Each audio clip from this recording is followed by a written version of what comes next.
Iain Lee, BBC Three Counties. I'm feeling sprightly and perky today, possibly because I managed to squeeze in a 4-hour doze yesterday. A 4-hour doze! I went to bed at 1 in the afternoon after a very tiring weekend of driving all around the country and then rescuing my wife, who'd broken down on the A3. Woke up at 3 and thought, I've not finished this doze yet. I'm going to have another 15 minutes. 2 more hours passed. Wonderful. Is there anything better than a great British doze off? Lots coming up on the show this morning. Always keen to get your thoughts on these, including Kenneth Clarke's mouth has got him into trouble again. This time, he's described the Muslim veil as a most peculiar costume and, quote, a kind of a bag. He was talking about them getting in the way of juries and judges reading body language in court. But could it be he's hit on something more general? Do they get in the way of community understanding? We're also talking adoption. There are hundreds of children waiting for mums and dads, and mums and dads and dads, apparently, in the Three Counties. But people are holding back. We'll find out why. And the firefighters did it on Friday. They're doing it again today. We'll bring you the latest on the fire strikes. Facebook.com/BBC3CR. You can send me a text, 81333, start your text 3CR, or you can give me a call, 08459 455 555. Across beds, hearts and bucks. This is BBC Three Counties Radio. Ken Clarke's in the headlines for mouthing off again, this time about the culturally sensitive and yet wildly contentious subject of the burqa and the veil. So how did the former Justice Secretary describe the item worn by some Muslim women in a bid to preserve their modesty? He called it, and I quote, a most peculiar costume. Well, I'm joined by my producer, Catherine Boyle. Catherine, he's done it again, hasn't he? Yes, he is. And Ken Clarke is one of those people in Parliament who's known as a character. He's not known to mince his words, and indeed this has led him to getting himself into hot water before. You may remember a couple of years ago he suggested some rapes were more serious than others. He later apologised for that and said that's not at all what he meant. At this time, Mr Clarke's comments come in the course of an interview with Radio 4. He was talking to the World this weekend, and he was asked about women wanting to wear veils whilst giving evidence in court. Here's what he said. I do think it's a most peculiar costume for people to adopt in the 21st century, but that's not for me to decide when they're not actually engaged in some serious issue such as giving evidence. That's the bit that I think it's almost impossible to have a proper trial if one of the persons in a kind of bag. So a fairly moderate response to the question as to whether the veil should be worn in public, but a very forthright description of the item itself when used in court, calling it a kind of a bag. He went on to say that he'd been a lawyer in his younger years and he didn't think that witnesses should be allowed to wear face coverings while giving evidence because it stops the jury being able to tell whether or not they were lying. And he said while it was impossible to know how each of us decides whether or not someone is trustworthy, body language and expression is important and something judges and juries really rely on, and that is impossible to read when someone is, in his words, cloaked. He also said it may be that there needs to be an arrangement with screening or something like that, but he does believe that covering faces undermines trials. Now, Mr Clarke is a very intelligent man. He must have known that these comments would be viewed as controversial and slightly inflammatory. I'm sure that's the case. In fact, he was at great pains to tell the interviewer that his views did not come from an Islamophobic attitude, and he said that he believes that anyone should be able to wear whatever they like in public as long as it's decent. He doesn't want laws to restrict or interfere with that. He was merely concerned about the ability of judges and juries to read witnesses' behaviour. Now, meanwhile, there is a second burqa story in the press, isn't there? There is, and this is the case of a Somali terror suspect who has breached his terrorism prevention restrictions by slipping out of a mosque wearing a burqa on Friday. We've seen him on CCTV in some of the newspapers. A judge has lifted a ban on naming the 27-year-old. His name is Mohammed Ahmed Mohammed. And that's in an effort to help Scotland Yard track him down. The ports and airports have been notified, and while he's not considered a threat, the public are not advised to approach him. But it does raise questions, doesn't it, about how untouchable and unapproachable clothes, and these clothes in particular, make a person, something that Ahmed Mohammed is used to his favour in this case. Thank you very much, Catherine. Speak to you in a little bit for the newspaper review. 08459 455 555 is the telephone number. This raises a couple of points. There is the specific point, isn't there, of the burqas in courts. Should they be allowed in courts?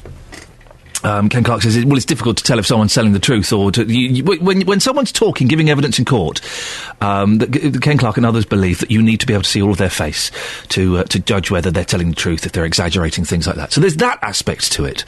08459 455 555. And I suppose this brings us on to the broader conversation. Does it get in the way? Does the burqa, does the veil get in the way of, well, society, I suppose? Community understanding? Is it detrimental to have women wearing these things where all you can see are their eyes? Or is it just freedom of choice, freedom of expression? Hey, this is the great thing about this country. You can wear pretty much what you want. Need to get your views on this morning. You can go to the Facebook page, facebook.com/BBC3CR, or I think this is going to be the kind of subject where it's better if we discuss this on the phone, where we can kind of explore each other's ideas and thoughts on this. So, pick up the phone. 08459 455 555. Of course, great kudos is awarded to the first caller of the day. Who's it going to be? Who's it going to be? Who's going to be the first caller of the day? 08459 455 555. Well, I know what the first record of the day is going to be. It's Ghostbusters. It's Hot Chocolate, starting with a kiss. Morning, sleepy eyes. This is Iain Lee, BBC Three Counties Radio, 08459 455 555. Does the veil get in the way of community understanding? I'm trying to think. When I walk down the streets and I see someone in a veil, I don't really... Well, I notice it, of course. It'd be churlish to say I don't notice it. It doesn't make me think either way. When I was a kid, I found it weird. If I'm completely honest, as a young boy, I could not understand why people would do that. I'm still not quite sure why people would want to do that, but it doesn't bother me here nor there, really. But does it bother you in general and in court? How does it make you feel about it being worn in court? 08459 455 555. And Ken Clark describing it as a kind of a bag. Yeah, I can sort of see what he's saying, but it's not the best way of phrasing it, is it? You'd think he would put forward a slightly contentious viewpoint like that in perhaps slightly more sympathetic language. Wouldn't you? He's a silly old fish, isn't he? 08459 455 555 is the telephone number. Facebook.com/BBC3CR. We'll be talking about adoption a bit later on in the show after a call we received last week from a mixed-race couple. I think there was a Hungarian and... what was the other? Mauritian, that was it. Hungarian and Mauritian. They attempted to adopt and Luton Borough Council said, I don't think so. If you've got any stories about adoption, good or bad, if you've been adopted or you are an adoptee or you've tried and you've been knocked back, could you give us a call this morning and tell me your story? It's something I don't know very much about. I know, shock horror. Something I know very, very little about, so I'm keen to get your stories on this morning. 08459 455 555. BBC Three Counties Radio. It's 6:15. Let's get the travel news now. Here's David Harris. 525,600 Oh, for goodness sake. Morning, Iain Lee, BBC Three Counties Radio. It's National Adoption Week. What does that mean? Buy one, get one free? Is that how it works? I don't know. But there are staggering amounts of children still waiting to be adopted. Nearly 200 across the three counties waiting to be adopted, with many waiting for more than a year. Well, the British Association for Adoption and Fostering says those looking to adopt are being hypercritical of their potential ability to care for an adopted or fostered child. Well, Louise Hocking is Director of Child Placement at the British Association for Adoption and Fostering. Good morning, Louise. Good morning. Louise, are people not realising that they are possibly suitable to adopt? I think that's exactly it. Most people have some myths or preconceptions about who a suitable adopter might be, so they're unnecessarily ruling themselves out when they actually might be exactly the right person to come forward and adopt a child. What kind of things are required of adoptive parents? Well, really, you have to be somebody who is able to open up your heart and your home and your family to a child who needs that lifelong commitment. It's very much about your personal commitment and qualities and motivation.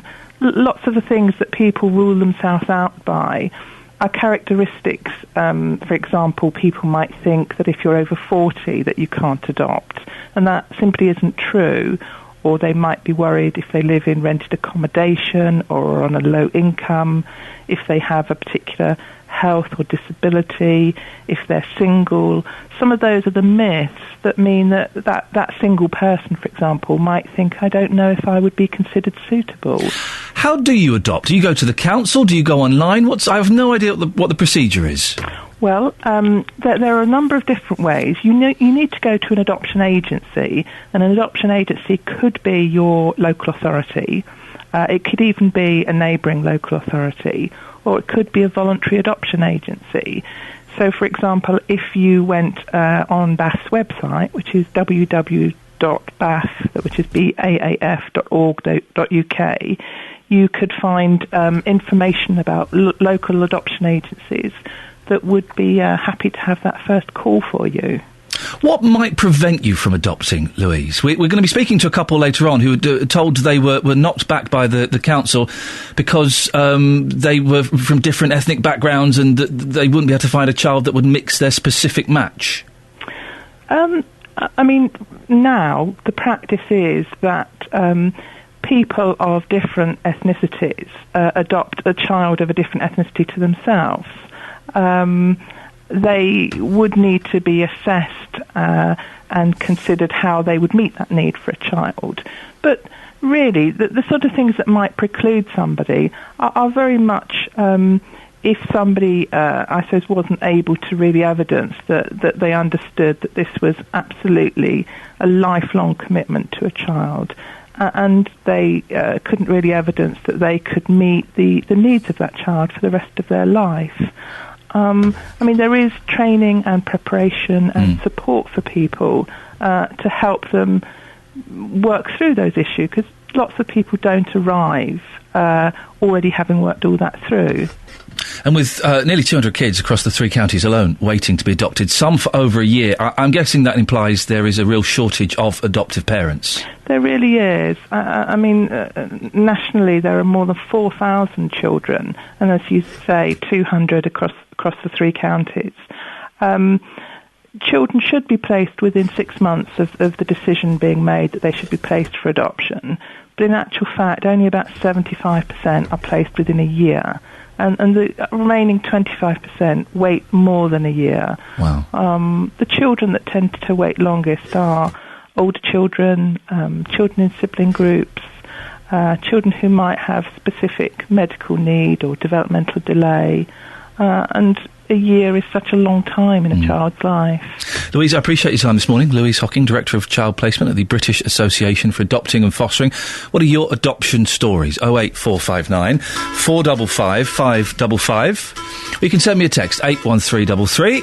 Start your text 3CR. A little bit of Paul Simon. Catherine Boyle was joining into the instrument... It's like you're being tickled by Justin Dealey. That's the noise we all make when he does it. 08459 455 555. Coming up in the next 15 minutes of the show, producer Catherine Boyle, for indeed that is what she is now. It turns out it's a permanent thing. I thought it was just a couple of weeks. She's here forever.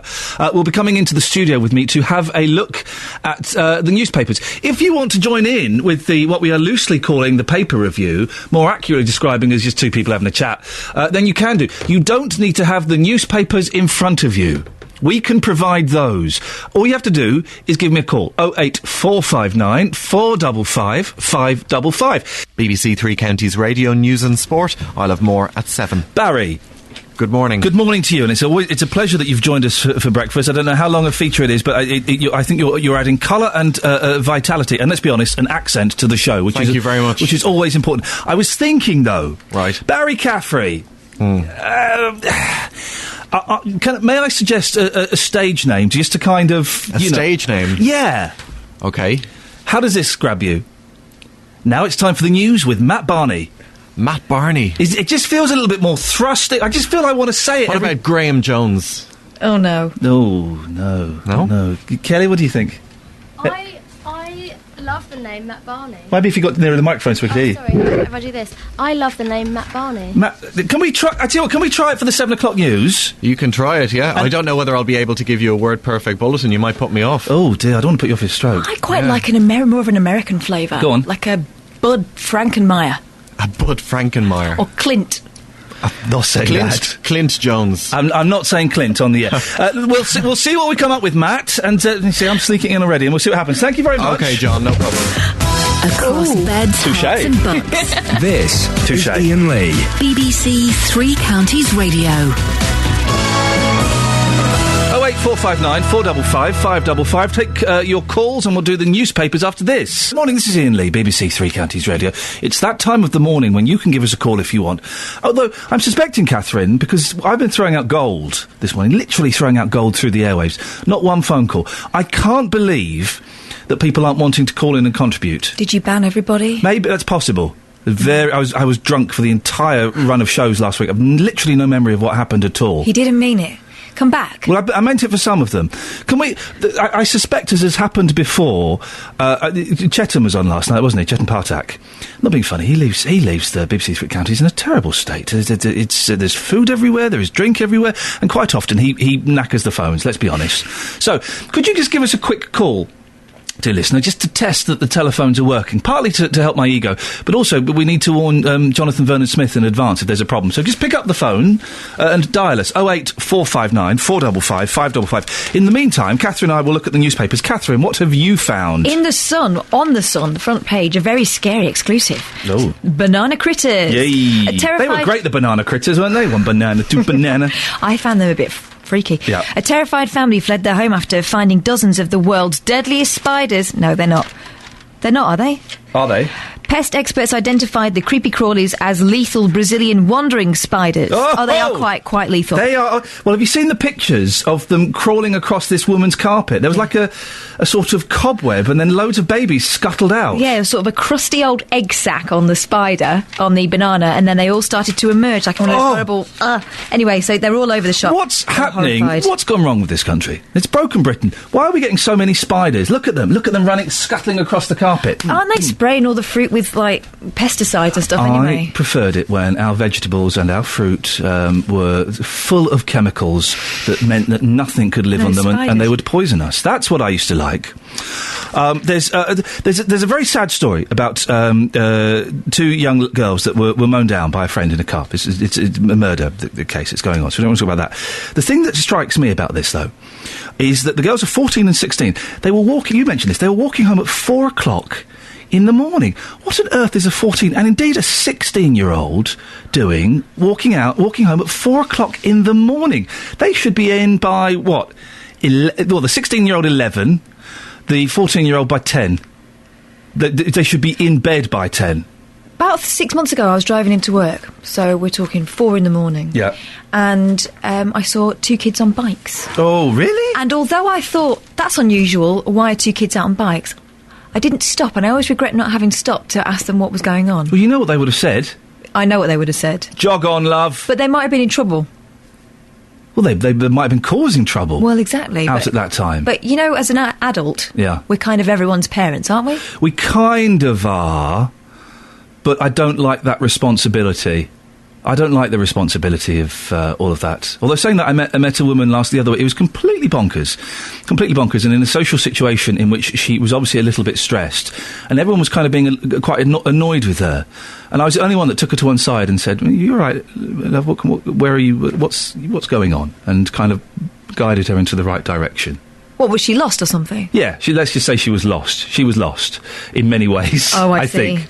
But no one's called in, Catherine. Right. The phones must be broken. Don't worry about it. Let's just keep working it. I'm Let's worried. Keep working the newspaper. Well, maybe we're working it too much. Maybe we should work it less. What? Quiet time?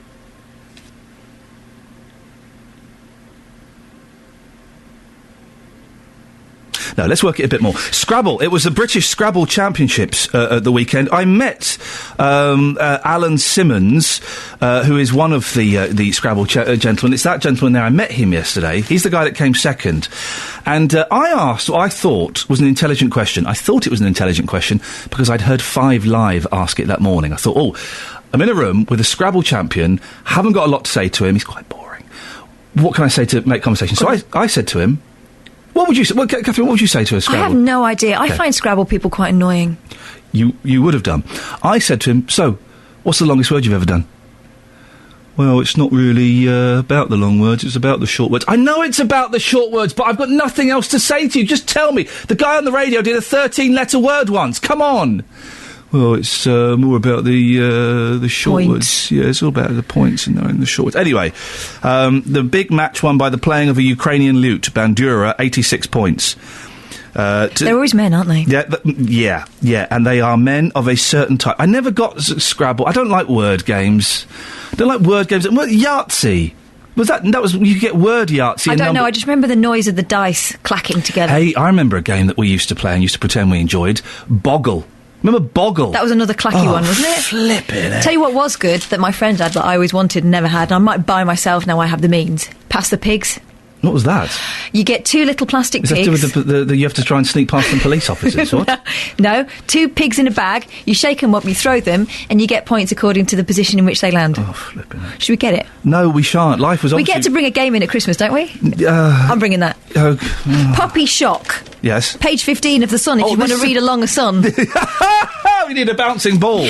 As little as 10% of the cash raised by popular posh poppies. I've bought one of these. Uh-oh, which one did you buy? The one that's, that one. OK. That's not posh. 25 quid. You paid 25 quid? Yeah, and they get 40% of that. The British Legion? Yeah. Really? Yeah. So did you assume it was all going to go to them? Kind of did, yeah. Mate. Even though I did notice that it wasn't sold directly by the British Legion. Yep. Kate Middleton and singers Catherine Jenkins and Sarah Harding are among those wearing the sparkly poppy jewellery in support of the annual appeal. You know, they're not going to buy the paper ones. My husband bought one from the British Legion this year, and they've done a pin. Yep. The cunning thing about it is they put the date on. Oh, so you can't recycle it. Well, I can beat that. I was on Sky News yesterday. They gave me a poppy for free. I win. Oh no, hang on, that's not what it's about, is it? Travel news for beds, cards and bugs. BBC Three Counties Radio. Morning, this is Iain Lee, BBC Three Counties Radio. 08459 455 is the telephone number. Facebook.com/BBC3CR. Or you can send me a cheeky text, 81333. Start your text 3CRs. Thank you to Catherine for the papers. Let's get the latest travel news now. Here's Kelly Betts. And there's queuing traffic on the M25 this morning. That's anti-clockwise between junction 23 around sort of the A1081 at St Albans. No, come on. If you're going to do it, you can't say around sort of. Come on. But anyway, it's around junction 23 and junction 22 on the M25. That's anti-clockwise. There's also heavy traffic on the M25 anti-clockwise between junction 16 of the M40 and junction 15 of the M4. I'm now going to scroll down my page. Can you hear me scrolling? That's me scrolling. I can hear you dying on air. That's it. That's all that's... Kelly, that's the end. Thank you very much indeed.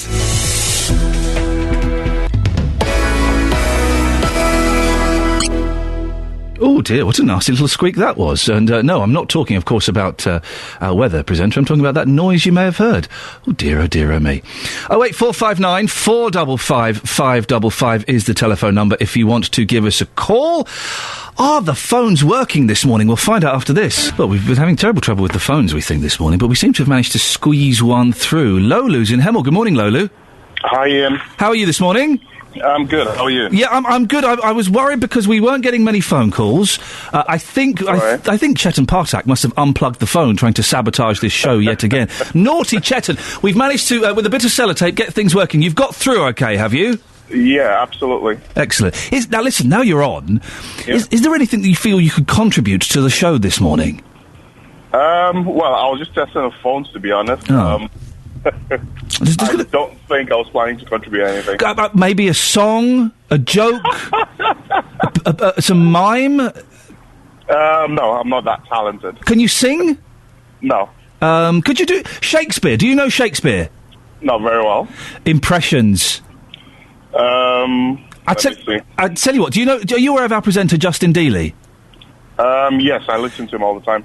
Could you do? Maybe you could try and do a JD impression for us. No, I think I could do a JVS, actually. Oh, there you go. Okay, this is Lolu in Hemel doing a JVS impression. Away you go. This is Jonathan Vernon Smith. Call me at 9 o'clock to discuss, anything really. Lolu, thank you very much indeed. That was. I put him on the spot, and let's just say he responded. If you want to call in this morning and do your impressions of various presenters, then please do. I'll have a clip of that, please. Just saying, sometimes Jonathan takes days off sick. If he does, keep Lolu's number. We'll get him in, definitely. Stephen is the milkman. Good morning, Stephen.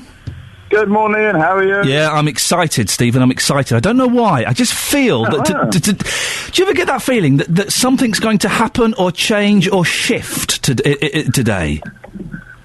Nah, I'm not getting those feelings. Oh, I'm getting a feeling. Something's going to happen today, man. I don't know what it is, but something is going to happen. Well, let's hope it's good. Let's hope it's good. What can I do for you, Stephen? Well, I was phoning about young kids up at stupid hours of the day. Oh, yeah, yes. I mean, I see them all the time on my milk vans at any time of day, driving along on their bikes in the dark, no lights, and So Catherine wants to know what them kids were doing. Well, this is Catherine. A few months ago, she saw some sort of 12, 13, 14-year-old kids on their bikes at about 5 o'clock in the morning, 4:30. What were they doing, Stephen? I know what they were doing. Yeah. The milk was trying to nick his milk. Trying to nick your milk? Yeah, they do it all the time. I think kids these days are aiming their sights higher than getting a bit of gold top. Yeah, no. They don't want it, they just do it for the laugh, that's what it is. I mean, I've had people nick a couple of 4-partiers, go around the corner, and now they're on the floor where they've just taken them along and just jumped on them. That's just fun, isn't it? Do you get involved in a low-speed car chase? Hurtling down the road at 8 miles an hour? Oh, those days are gone. We don't drive milk floats anymore with transit vans now. Really? Got about 10 miles an hour. When did that happen?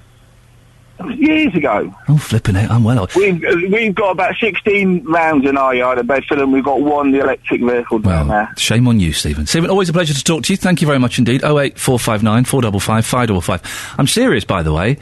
If you want to phone up and do an impression of your presenters, we could... it would help Mike the Trail Man no end. He's the gentleman that has to corral us all into studio. That trail you just heard there about the best bits of Beds, Hearts and Bucks.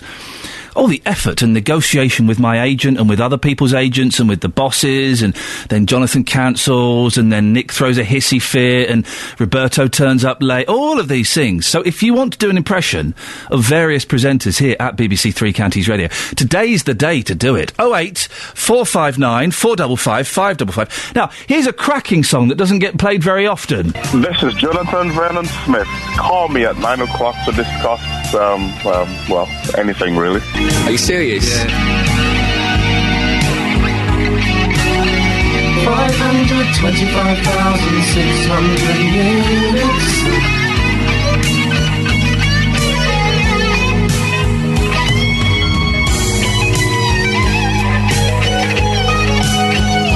He gets a bad press, Macca, for his 80s stuff. I think some of his 80s stuff was brilliant. Not the film Give My Regards to Broad Street. That's a stinker. What's the song he does where he stood on the cliff playing the guitar? It was filmed the day after the hurricane. I remember that much. Not Mull of Kintyre, Catherine, for goodness sake. He's on... No, it's not Silly Love Songs. Don't just keep mentioning Paul McCartney songs. Jet! No, it wasn't Jet. He's on the top of a cliff. It was the day after the hurricanes of 86, and he's playing, and notes are coming out of his guitar, like, that you can see, not just, Oh, flipping it. Frog chorus. No, stop it. You're making things worse. It was, 08459 455 555. It's going to annoy me. that one. No, it's going to annoy me. With the thing. Gosh, I want to rip my head off. 08459 455 555. Coming up in the show, we'll be talking about what Ken Clark has said. He is in the headlines from saying... he's been talking about the burqa. He's called it a most peculiar costume, and says it looks like someone's wearing a bag on their head. Well, what do you think about that? Is that a bit harsh? If you are a Muslim... is that a little bit harsh? Do you think a little bit unfair, saying it looks like someone's got a bag on their head? 08459 455 555. And do you agree with him that, yes, first of all, he says it shouldn't be worn in court. 08459 455 555. And do you find it divisive in society? Does it make you feel awkward and uncomfortable when you're walking down the street and you see someone in the veil? You can't see their face. Give me a call on this one, please. 08459 455 555. You can also go to facebook.com/BBC3CR. Catherine. Yes. Once upon a long ago, children searched for treasure, hand in hand. No, I don't know it. That's for goodness sakes.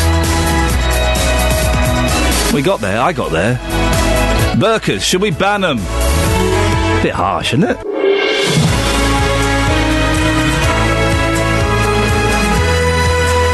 Good morning, this is Iain Lee, BBC Three Counties Radio, Monday, the 4th of November. Oh, it was cold this morning. The dash from my front door to my car door was almost unbearable. Made even worse by the fact I brought the wrong keys out. I had to go back inside and do it all over again. No, thank you. No, thank you. Lots coming up on the show this morning, including Kenneth Clarke's mouth has got him into trouble again. This time he's described the Muslim veil as a, quote, most peculiar costume and a kind of a bag. Well, he was talking about them getting in the way of juries and judges reading body language in court. But could it be he's hit on something more general? Do burqas and veils get in the way of community understanding? I'm also talking about adoption this morning. Hundreds of children waiting for mums and dads, and mums and dads apparently in the three counties. But people are holding back from making that commitment. We'll find out why. And the firefighters did a strike on Friday. They're doing a strike again today. We'll bring you the latest on what they're up to. Be good to get your opinion on lots of these stories if we can. Facebook.com/BBC3CR. You can also follow us on Twitter at BBC3CR or at Iain Lee. But the best way, I think, to deal with a lot of these issues is to give us a call. 08459 455 555. Across beds, hearts and bucks. This is BBC Three Counties Radio. Do give us a call on the veils and the burqas. Do you find them divisive? I'm trying to think. When I walk down the street, it doesn't bother me. It doesn't bother me in the street if people want to wear that. I don't quite understand why they'd want to wear that. I understand the kind of the arguments behind it, but it seems a little extreme to me. But it doesn't bother me. Does it bother you? 08459 455 555. Maybe it makes people less approachable. I don't know. Anyway, we're talking about this because there are a couple of stories. First one is Ken Clarke is in the headlines. This time he's been talking about the Muslim veil. The former Justice Secretary was asked whether witnesses should be allowed to cover their faces in court. Here's what he had to say about that. I do think it's a most peculiar costume for people to adopt in the 21st century, but that's not for me to decide when they're not actually engaged in some serious issue such as giving evidence. That's the bit that I think it's almost impossible to have a proper trial if one of the persons in a kind of bag. Ken Clarke went on to say he wouldn't want to stop people wearing whatever they want to in public, just so long as it's decent. But has Mr. Clarke hit on something more general? Does the veil get in the way of us getting on together as a society? He says the veil stops juries being able to read witnesses' body language. Does it do the same socially? Well, Justin Dealey has been out to investigate. Morning, Justin. Hello, Ian. Now, you've been walking the streets this morning. It's flipping cold, isn't it? Absolutely freezing. I think this morning is the first day where I am well and truly wrapped up. It is bitter out this morning. Bitter. Have you got your long johns on? Not quite. I've got my jeans on, but I have got my scarf on. OK, excellent stuff indeed. Now, you've been out talking about the veil. What have you been asking, Justin? Yeah, I think I know what Ken Clarke's trying to get at here with the court issue. I just think the way that he's worded it, I think has probably come across very wrong and highly offensive. I have been getting views in Luton this morning, some very interesting views as well. Here's what people had to say. Me, personally, don't think you should wear it in court or banks or anything like that, if I'm honest. Or, like, airports or things like that. I don't think you should wear it. I think he's got it right, yeah, because of in court, there's only selected jury members, or not many people in the public. So people in wearing the veil should be unmasked for a little while until trial ends. He's also saying that the veil is outdated. He calls it a peculiar costume, which, of course, some people would say is highly offensive. Do you think the veil is outdated now? No, it's not outdated. It's just hiding your modesty. That's how it is. You don't want other people, looking inside your house. Why do you put curtains in your house? You don't want other people looking in your house. So it's just a bit of privacy, that's all. And finally, you're saying that women wear these out of choice, so they're not being forced to wear them? No, they're not. No way it's forced. They're out of their own choice, because of the religion. That's why they wear it. Nobody puts a gun to their head. You've got to wear it if you go out. Nobody says that. And we seem to be always talking about this subject. Do you think that as a nation we've just got completely carried away? It's all been blown out of proportion. Anything to do with the veil always gets strong opinions, but people don't really know what they're talking about. That's right. That is, if other religions are other religions, or Sikhs are wearing turbans, Jews are wearing those, I don't know what they call the hats, but nobody says anything about them. Why is it always picked on Muslims? Does it frustrate you that we're even having this conversation right now? It is. It's pointless having it. There's nothing wrong with the burqa. I can't tell. Why is just hiding your face or all your body? How is that wrong in society? But in saying that, though, you do believe in court that it should be removed for a short period, just for giving evidence. Yeah, so for a selected audience. That's all. Not for a long time or anything like that. In court, everyone has a right. There's a right to diversity. So if we ban something, we should ban everything. We have to be equal, in a way. That's the whole beauty of the UK. So burqas, in the year 2013, after what you just said there, I presume you don't think they're outdated then? It's the religion, and we have to be respectful to the religion as how they're respectful to our religion. How does it make you feel, sir, when you see people walking down the street in Luton wearing a veil? Worried at times. Worrying times? Yeah. What about people wearing the veil in court? What's your thoughts on that? Shouldn't happen. Can you tell us why? If you're going to stand up in court and give evidence, be seen. Don't be afraid of being seen. There's some interesting viewpoints there, Justin. I didn't understand the gentleman who said if you're going to ban something, you have to ban everything. I didn't know what that meant. And also, we're going to try and get an expert on the show, but if someone who's listening to this can help, 08459 455 555. As far as I'm aware, the wearing of the burqa and the veil, it isn't a religious thing.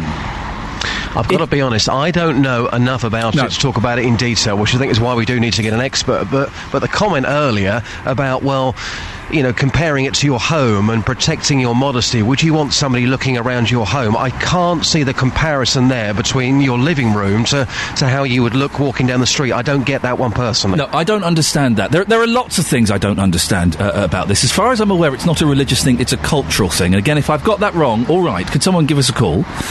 And also the gentleman saying, well, look, there's no one putting guns to women's head to make them wear it. I think in some situations, they may not be having guns pointed at their head, but that some women are pressurised, that's the word, thank you, Catherine. Some women are pressurised, if not bullied, into wearing these things, potentially by their husbands or by religious people or by members of their community. Well, those are just some of the views. We have got some views coming up a bit later as well, after 8 o'clock this morning. You will hear from a young Asian girl in Luton who chooses not to wear the veil, but if she knows that she's going to a certain function where there's going to be friends and families, Asian families, she will choose to wear that because that's the respectful thing to do. But personally, it's not her choice to go to work or to walk down the street wearing the veil. Justin, great stuff. Something to think about. Thank you very much indeed. Well, you've heard what those people had to say to our reporter Justin Dealey. 08459 455 555. A real mixed bag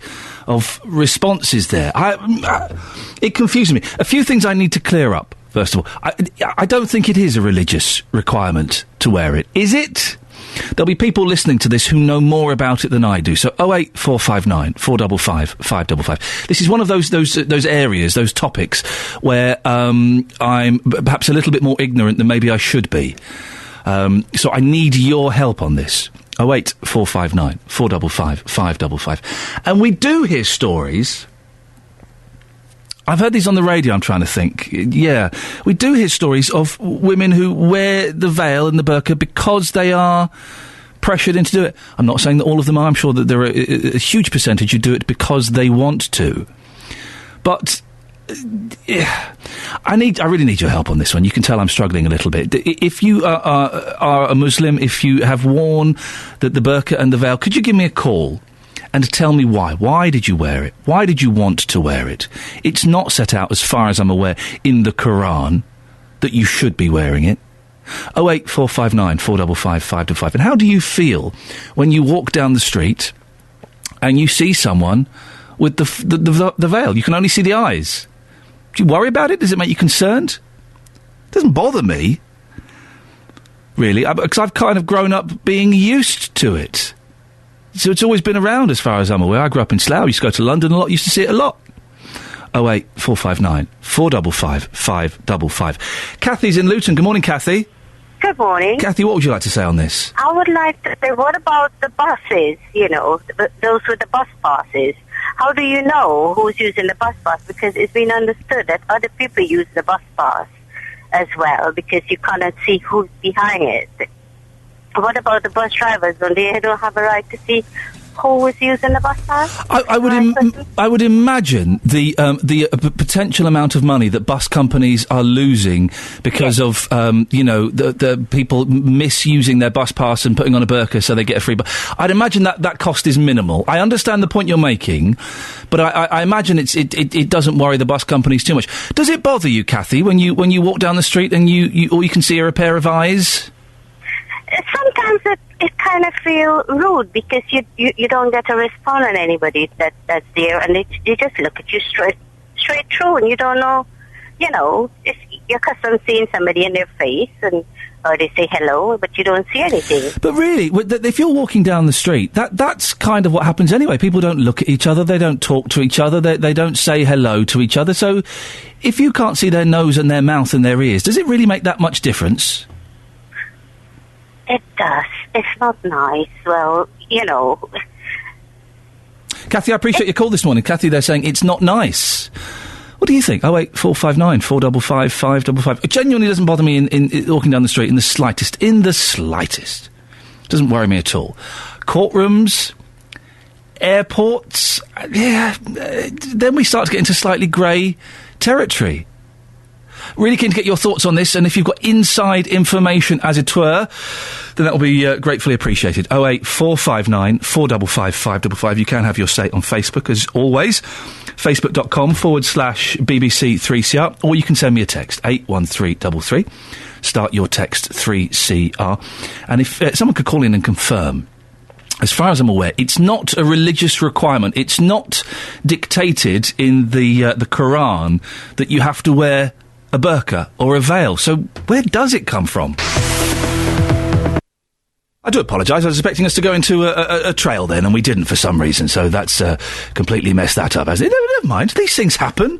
These things tend to happen quite a lot here at BBC Three Counties Radio. I'm not casting aspersions or nothing, but lots of you having your say on Facebook on the subject of the burqa. Leanne says, what I find gets in the way of social interaction is personal MP3 players and smartphones. She's not wrong, is she? The number of people... I hate this. We've talked about this before. When you're walking down the street, and the number of people that will bump into you because they're on their mobile phones texting or whatever. And Joe says, not banning the burqa in public is tantamount to colluding with misogyny, which is highly prevalent in Islam. No one can argue this. Islam condones the stoning of women. For goodness sakes, no, it is not a requirement of Islam. It's a man-made demand created by man for the purpose of controlling women. If women say they choose it, they are complying with tradition and expectations of their community and family. If you want to wear them at home. Well, what do you think? Strong views there from Joe. 08459 455 555. Across beds, hearts and bucks. This is Iain Lee. BBC Three Counties Radio.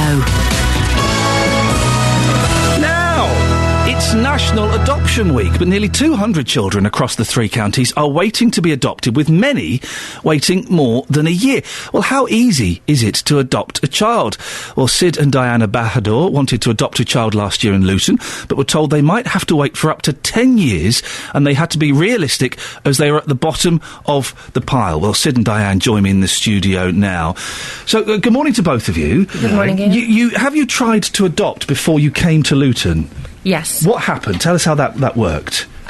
We went to... Well, first we saw a newspaper article which said they're looking for mixed-race couples, and it doesn't matter what's your religion, you can be gay, lesbian, single parents, they need adoptive parents. So we approached the council, which was Haringey, and they told us over the phone that they're looking for Afro-Caribbean white couples. Oh, specifically? Yes. Okay. So that was the mix Right. I was looking for. So with that time we used to live in Barnet. So we went on the Barnet Open Day, and they advised us, for similar reasons, to approach councils where they bigger Asian communities. So we went to Brent and Ealing, and they again said that they look... Now, I wouldn't mention this on the air, but I think it's important that we mention this for this story specifically. Diana, you're white. What's your background? I'm white Hungarian Christian. White Hungarian Christian. And Sid, you're Asian. What's your background? Indian, Mauritian. Okay, so it's a heady mix. Yeah. Well done. You came to Luton. Yeah. You approached the adoption services in Luton. What did they say? They set up an initial meeting with us, and they invited us for an hour interview. And on that interview, basically, on the end, they summarized the issue, and they mentioned that every pile, we would be on the bottom of it. The issue is that... Just come a little bit closer to the microphone. Thank you, Sid. That every child has to be taught their own values and cultures. Yeah. So if we were white couples, we would be only entitled to a white child, because we have to give the child to give them information about their background, their religion background. If we were Hindu, it would be the same thing. However, now you have two different cultures that normally any child would be happy to have various different cultures taught throughout their life. We can't get on the ladder. I'm guessing there aren't many Mauritian Hungarian children waiting to be adopted in the Luton area. No. So, were you surprised, Sid, when they said that to you? Well, yes, because, at the end of the day, I'm sure they want the child, the children, to get into a family and being looked after for as many years as possible. So we are here, willing and able and ready to adopt a child. But then, because of the system, we can't, because we can't give them their cultural, information, which is wrong. Diana, is there anything else in your and Sid's background or relationship that you think could have got against you? That maybe it's not a racial background thing, that perhaps there's something else in your life that is getting in the way of you adopting? To be fair, I don't think so. We have quite supportive families, and we have the means, like we're both working. I used to work with children as a professional nanny, so I have experience as well with babies up till age 12, so it wouldn't be a problem. We have a house. Yeah, we have a house, we have a car. When you hear there are 200 kids, nearly, across the 3 counties waiting to be adopted, some have been waiting for more than a year. How does that make you feel, Sid? Very disappointing, because we could tomorrow, had we had the financial means, pay ballparks £5,000 to £6,000 in legal fees and adopt from overseas, from abroad. And no one would care. No one would question anything. The background, and we can get African, Indian, any child through inter-country adoption. Wow.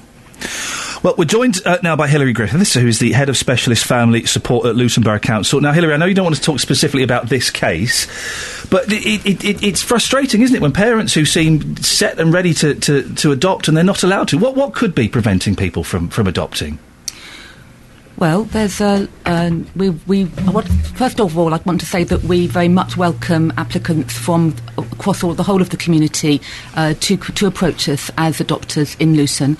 And I'm very sorry that this couple had what they saw as a bad experience, and that they were put off. We have a number of mixed-race couples with a variety of different ethnic origins who have been approved as adopters with us, and who have gone on to adopt children. When you say mixed race, as diverse as Mauritian Hungarian? I can't say that we have that specific combination, but yes, we do have families from a number of different backgrounds and different mixes.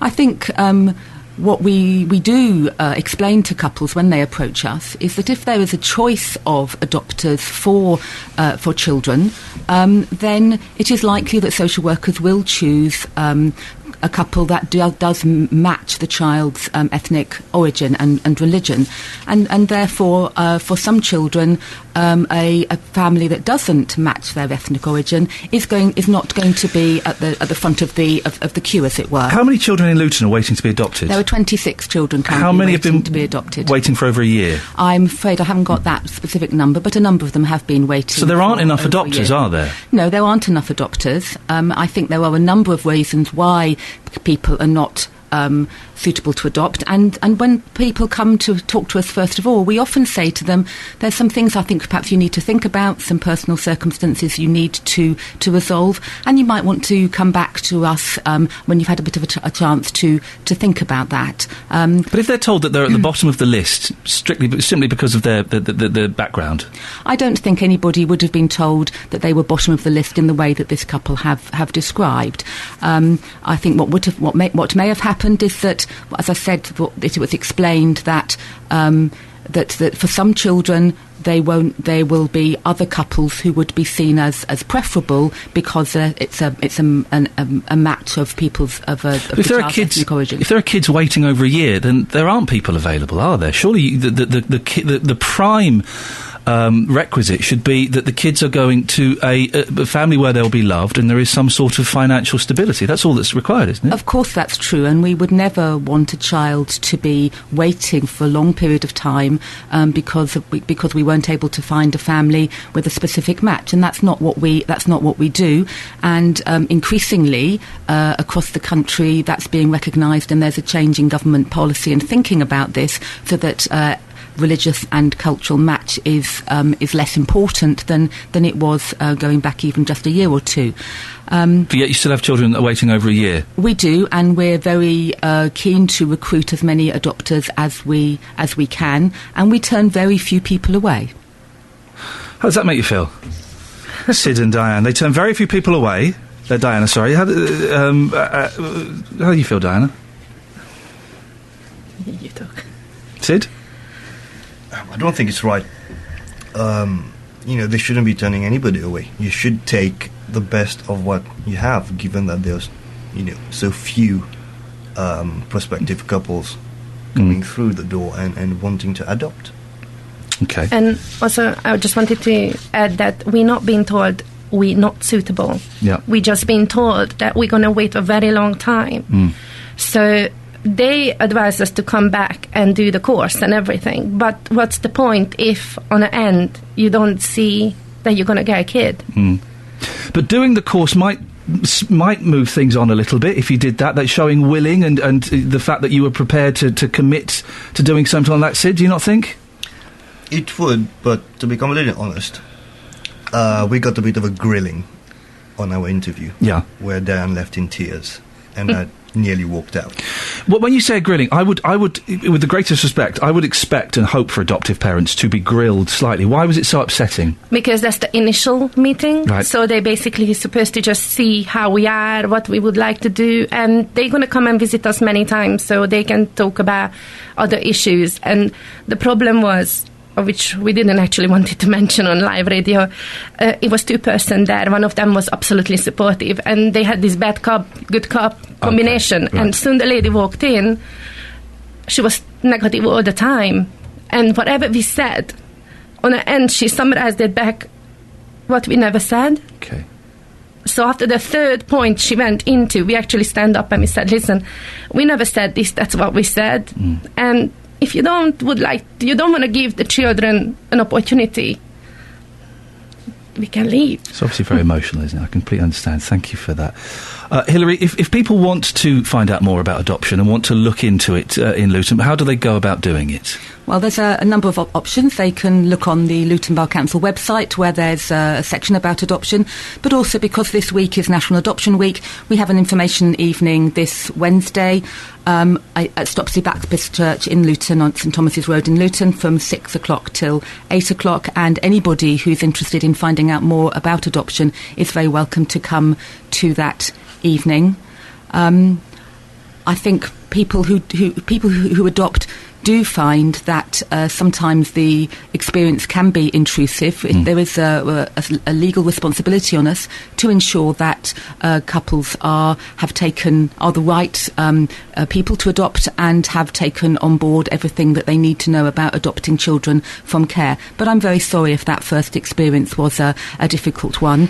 I think you're hearing from one of our adopters later on this morning, who perhaps will be able to talk you through the whole of the experience that he had with us. Hilary, thank you very much. Hilary Griffiths, Head of Specialist Family Support, Luton Borough Council. Sid and Diana Bahadur, what's the next step? What you still want kids, obviously. What's the plan?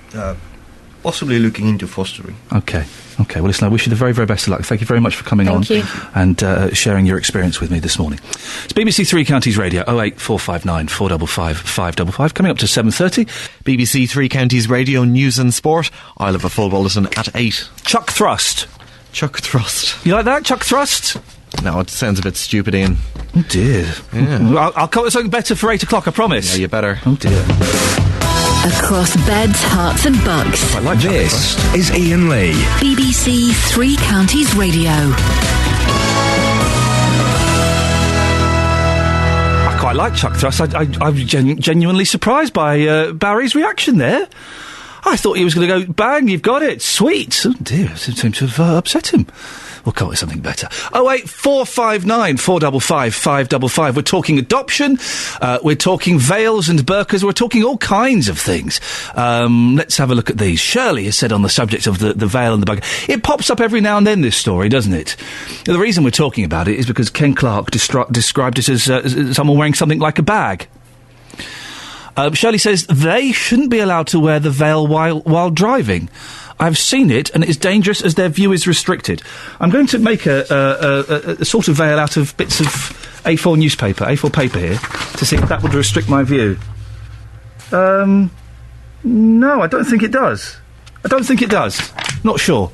We need to send Dealey out in one and get him to drive somewhere. I'm being serious there. Pat says, Ian, the wearing of the burqa and veil is offensive to the English way of life. It's rude. What is the English way of life? I don't know.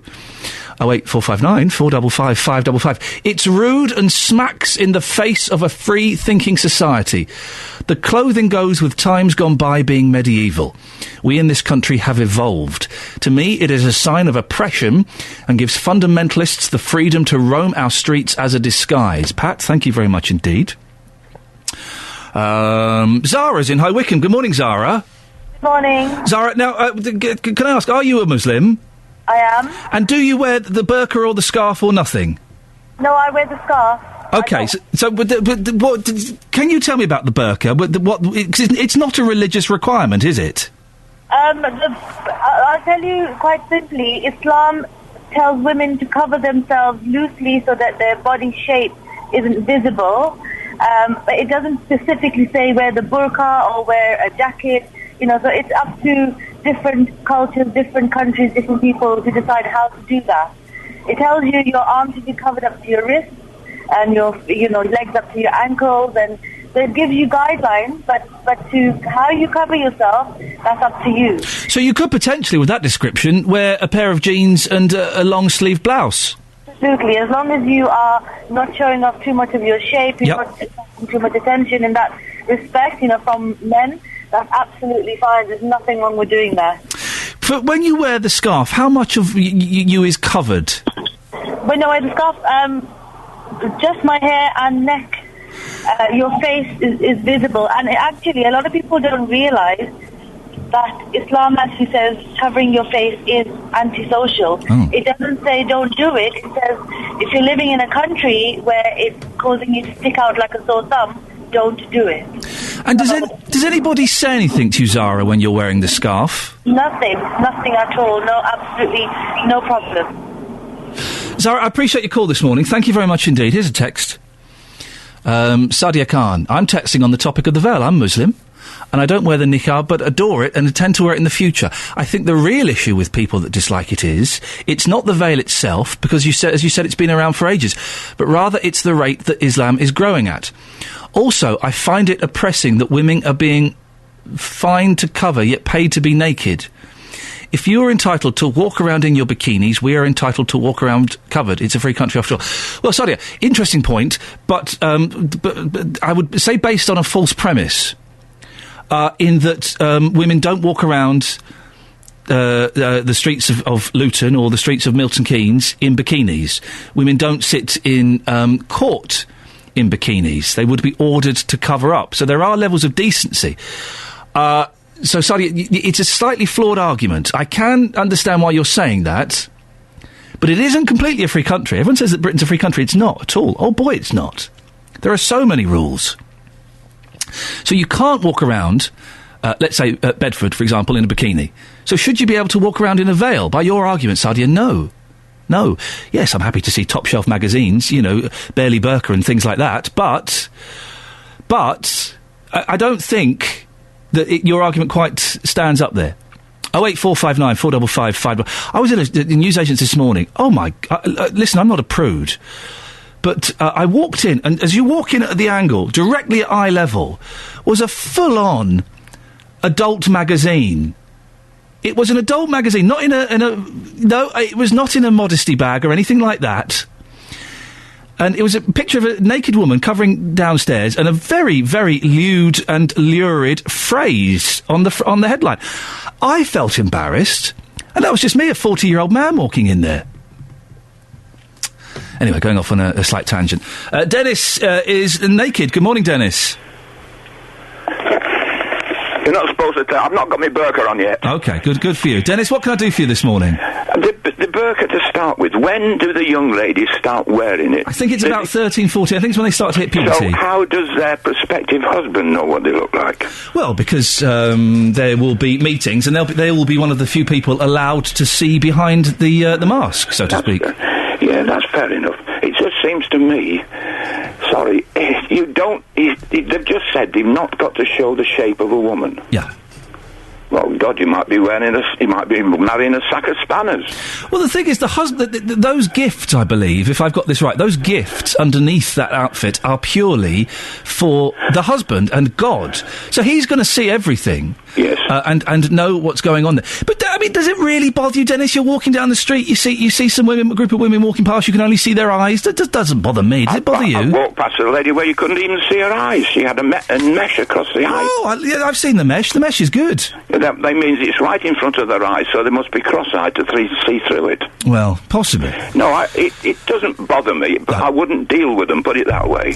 What do you mean you wouldn't deal with them, Dennis? Well, because if somebody come to me with a burqa, I wouldn't have anything to do with them, because I can't see their face to see the reaction of when you're saying something. So hang on, someone comes up to you in a burqa? Yes. And they start talking to you?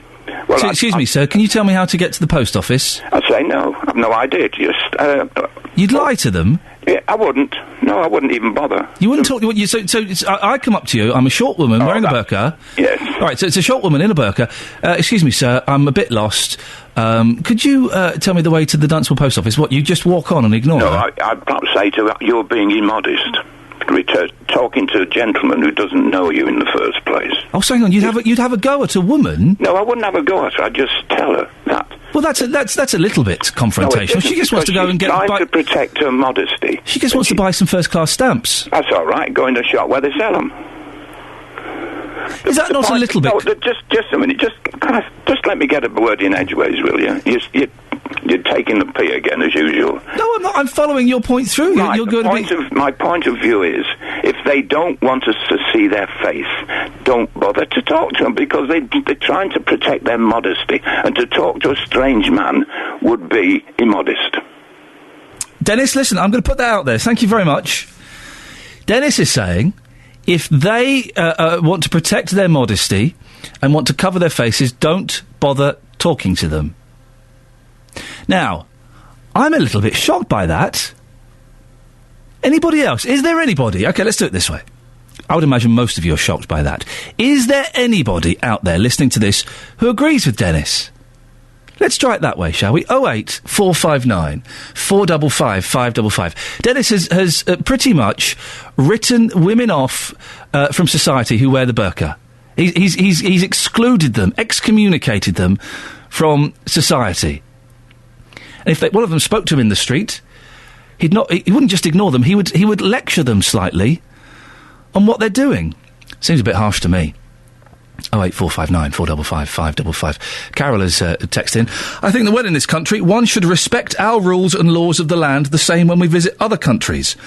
There are no laws saying you can't wear the burqa, though. So, again, a lot of these arguments are slightly flawed.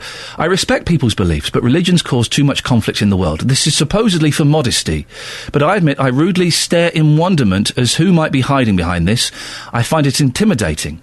I worry there might be another terrorist hiding behind it, as it's happened before. It sometimes scares me.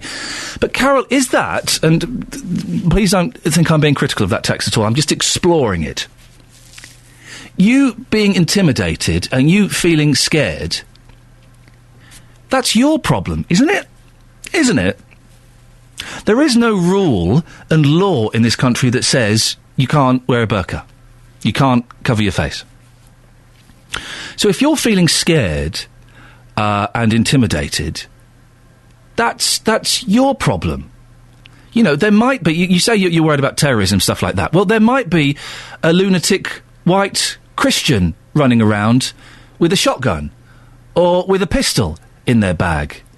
These things, you know, you might be a crazed taxi driver driving around town with a shotgun. These things have all happened. Should we be scared of taxis? And Jenny, finally, on the text, says, I respect the modesty of women who choose to wear the veil. I don't walk around topless because I don't want people gawping at me. Same idea, just stricter.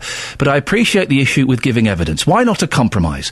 Allow the unveiled witness to give evidence from behind a screen which exposes her face to judge and jury and a legal representative alone. 08459 455 555. This is Iain Lee. Good morning. BBC Three Counties Radio. 7:45. This is Jonathan Vernon Smith. Call me at 9 o'clock to discuss, anything really. 525,600 minutes. Lots of strong views about the book. It's a kind of, it's a staple, isn't it, of phone-in radio. And when we thought about doing it this morning, we all went, really? Do we want to? Well, I think we have to this morning, because Ken Clark has said burqas, it looks like someone's wearing a bag, and that they shouldn't be worn in court. That's one thing. We can certainly talk about that. But let's expand it into society, into your town. Do you feel uncomfortable when you see someone wearing a burqa? Carol on the text, on the Facebook, says she does.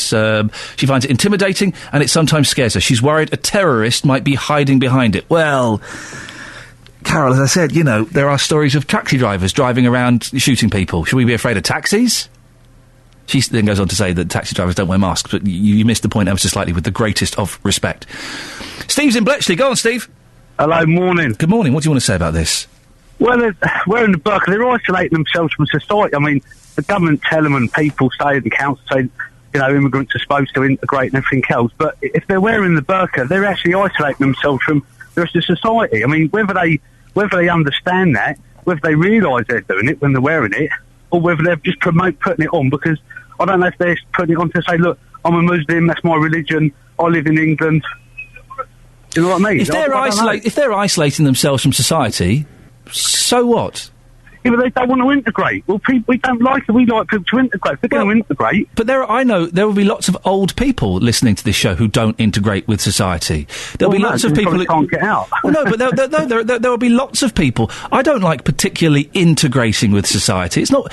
if someone chooses not to integrate with society, why should you be bothered? Yeah, but hold on, let's get something right. If an English woman, right, goes to, I don't know, Saudi Arabia, she's made to wear a scarf or whatever else. That's the law. That's the law over there. So over here, why don't they respect our way of life? But it's no. We like to speak to people. It's just the way we are. This is our culture. This is the way we like to deal with people. We don't want people covered up. Steve, apples and oranges. Do you want me to point out the flaw in your argument? What if I wear a balaclava everywhere I go? If I go to wear a balaclava, driving along the road, you think I'll be pulled up every time, thinking I'm a bank robber by the police? We have to go back to the point you made that is based on a flawed premise. Yes, if those countries you spoke about where women have to cover up, that's because it's the law over there. It's not the law for women not to cover up over here. Yeah, well, it should be banned over it. The burqa should be banned. Wear a scarf, because years ago, back when my nan was alive and they used to wear scarves, used to cover up. It was modesty. I mean, I can understand all that. Why are you afraid of people who wear the burqa, Steve? Because we just are. That's the side. We feel. No. Not we. Why are you afraid of people who wear the burqa? Because I don't want them. I don't like them. I don't like them wearing it. Why are you society? Listen to the question. I don't like them wearing it. Listen to the question. Very specific question. And I can understand why you'd be uncomfortable answering this, but I want you to answer this question. Why are you afraid of people who wear the burqa?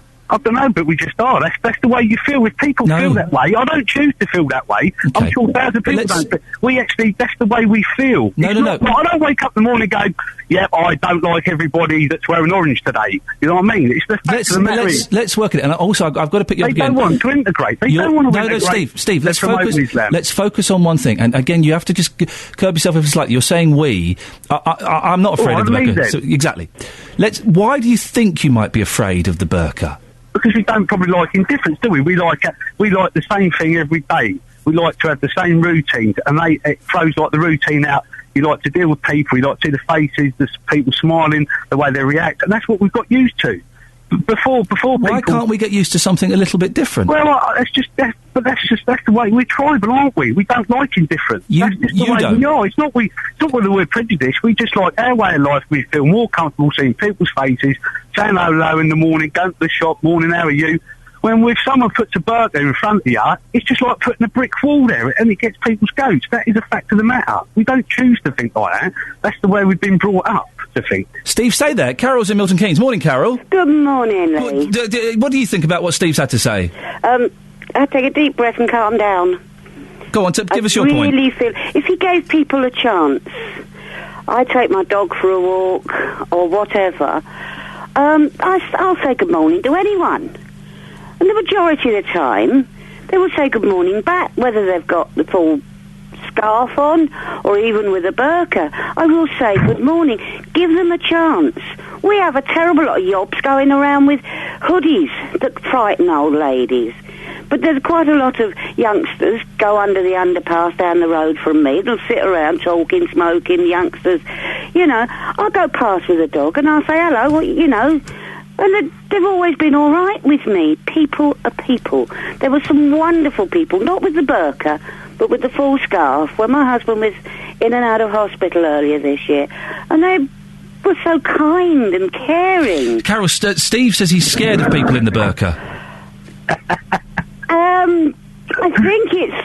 I think because a lot of people are probably scared of the unknown. We hear things like after the bombing in London, you know, how some of the terrorists got away wearing burqas. Some people are afraid of change. But give people a chance. People are people. Carol, let's put those points. Running out of time, let's put those points to Steve very quickly. Steve, you're afraid of change. Give people a chance. No, that's just the way. I'd love to say what I'm thinking about, but I can't really say. You're not prepared to change and evolve and become a more loving human being. This is Great Britain. This is a Christian society. Well, it's not though, is it? Society has been eroded by left-wing do-gooders. And to be honest, I want a disciplined, well-organised Britain, how it used to be when I was a child. Steve, we have to end it there because we're out of time. Thank you very much indeed. Strong views from Steve and Carol. 08459 455 555. Across beds, hearts and bucks. This is Iain Lee. BBC Three Counties Radio. Members of the Fire Brigades Union staged a 4.5-hour walkout on Friday night. They're set to do the same later on today. Keith Hanscom is from the FBU in Bedfordshire and Hertfordshire and joins me now. Keith, how do you think it went on Friday? Well, Friday was a solid strike, but it's still not resolved the dispute. And in fact, we're on strike at the moment. We've got a 2-hour strike this morning, so people should be taking care this morning until 8 o'clock when it finishes. A lot of debate about the timing of these strikes. You comfortable with the timing? As comfortable as we can be. There's no good time and no good length of strike to have in an emergency life-saving service like ours. But we have avoided the main events for Bonfire Night and Diwali. We've done that deliberately, so we hope to try and mitigate as best we can the effects on the public at the moment, but the government just aren't listening. Slightly off your patch, but there was a huge fire in Deptford on Friday during the strike. FBU officials were telling firefighters to down tools and walk out. Did you agree with that? Well, you've got a lawful right to go on strike. There was a huge fire, massive fire, and you were prepared to tell your people to walk out of that? It was a fairly standard fire, actually, and in fact, when the fuss that the fire brigade made about it to try and set up a bit of a media stunt, they only replaced all the crews that we had there with 4 strike-breaking crews. So it wasn't that big a fire. It was under control. There was no life risk. And you're happy, Keith. You're very happy. You talk about media stunts, but there was a fire. You're happy when fire crews are dealing with a big fire, and it was a big fire. You can't underplay it. You are happy for your members to down tools and walk off. I'm not very happy about being on strike at all. No, that wasn't the question. You were happy during a big fire in Deptford for your members to down tools and walk off whilst the fire was still blazing. You were happy for that. When people's lives weren't at risk and the agreements we'd reached with the national government about the terms by which we would turn out during strike and recall people to duty were met, we would have done that. But this was not one of those occasions. And so you were happy? And the government and the Chief Forester said consistently they have robust plans in place to cover the strike. So they say it's safe. Could you answer the question? You were happy. I have answered the question. No, you haven't. Let's have a yes or no answer then. Let's make it simple. Maybe I'm being stupid this morning. The big fire in Deptford, you were happy to tell your members to down tools as soon as the strike started and leave that big fire blazing. You were happy, yes or no? A fire that had no people's lives at risk, burning away, when there is contingency arrangements made by the government and by the fire service to cover our strike, I do not have a problem with that. Wow. There will be people listening to that finding that incredibly selfish and self-centred. We all look to our fire services as someone that we can trust, but even if during a fire they're not prepared to deal with it, that's going to lose you at quite a few points, isn't it? Well, it's quite insulting, really, when you think that the people like ourselves actually choose a career where we put our lives at risk on a daily basis, and we dedicate ourselves to that career, and actually what we deserve are decent pensions for doing that. And actually that's what the dispute's about. This is only the second national strike in England and Wales in 35 years. We've got serious grievances. What else do we do if the government doesn't listen? I would suggest you continue putting out fires, even if you're on strike. But Keith, thank you very much indeed. Keith Hanscom from the FBU in Bedfordshire and Hertfordshire.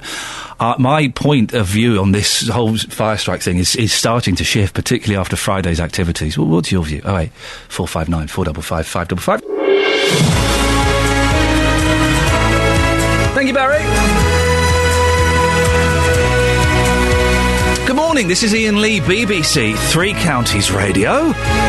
It's cold, it's wet, it's miserable. Oh, do you know what I'm going to do today? I think I'm going to treat myself and order one of them electric blankets. You heard of these? Electric blankets. You put it on the bed, it heats the bed up. I'm going to treat myself. Why not? Lots coming up between now and 9 o'clock. Including Kenneth Clark's mouth has got him into trouble again. This time he's described the Muslim veil as a most peculiar costume and a kind of a bag. He was talking about them getting in the way of juries and judges reading body language in court. But possibly, he may have hit on something a bit more general. Do you think they get in the way of community understanding? This morning we're also talking about adoption. There are hundreds of children waiting for mums and dads and dads and dads and mums and mums in the three counties. But people are holding back. Some kids have been waiting for over a year. We'll find out why. If you want to get in touch with us on any of these stories, facebook.com/BBC3CR. Send me a text, 81333. Start your text 3CR. Or, the best way, phone calls. Good old-fashioned phone calls. 08459 455 555. Across beds, hearts and bucks. This is BBC Three Counties Radio.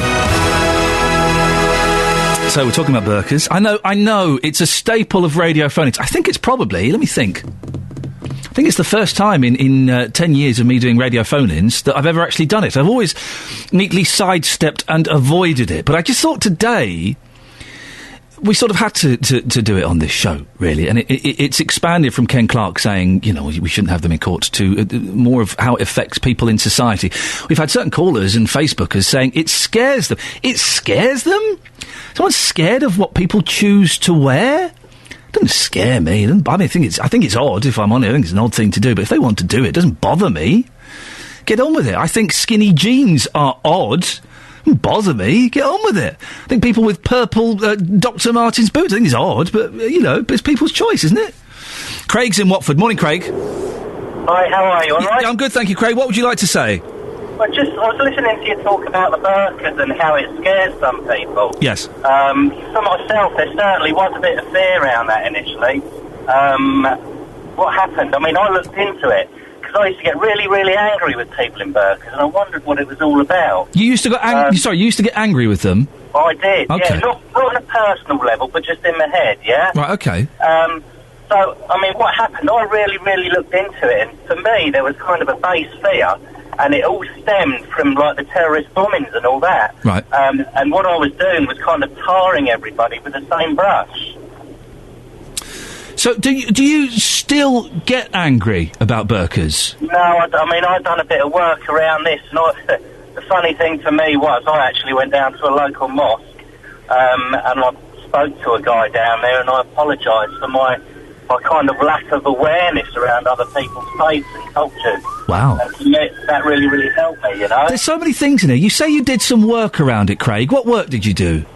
Well, kind of work around myself, a bit of kind of self-help type stuff, Right.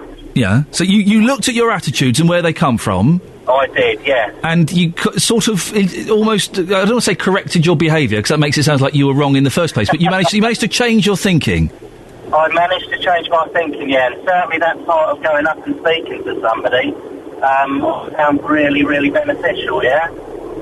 And when you went up to this fella in the local mosque, Craig, and said, look, this is what I've been thinking, I've changed my mind, I'm sorry, what did he say? Well, I suppose, I mean, I didn't tell him about the thoughts that were going through my head. I spoke to him and I told him about my lack of awareness. He said, look, if you want to calm down, he said a lot. I'm not sure he realised where I was coming from. I mean, he did want me to come down and speak to the local imam.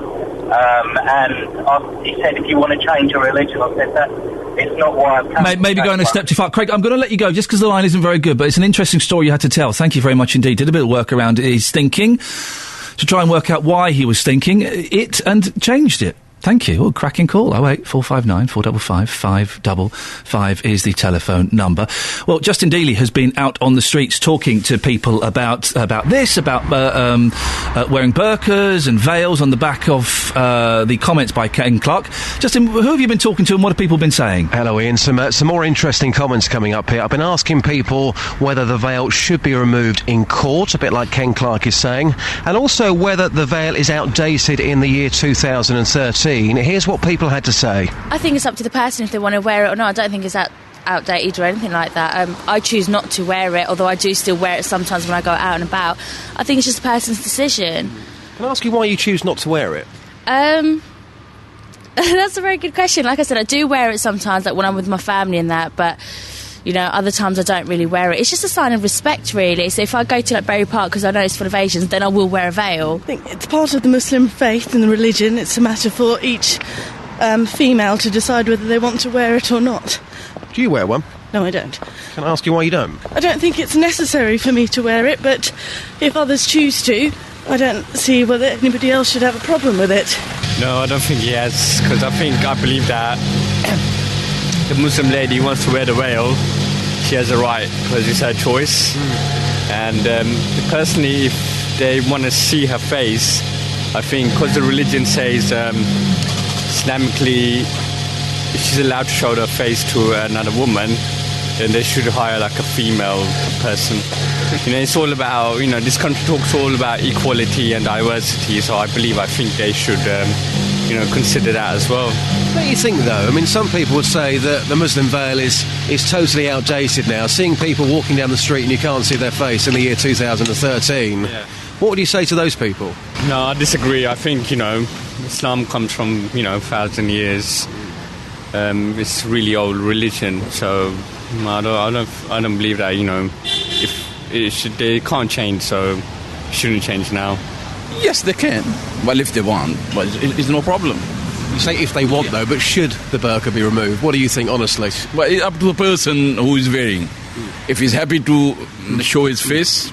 I know what you're saying, but Ken Clark's saying it should be removed to give evidence. Do you think the burqa, realistically, if you're giving evidence in court, facial expressions, that the jury should be able to see that person's face? Well, if they make a law for that sort of things, and if it's necessary, I don't mind for that, just only for evidence.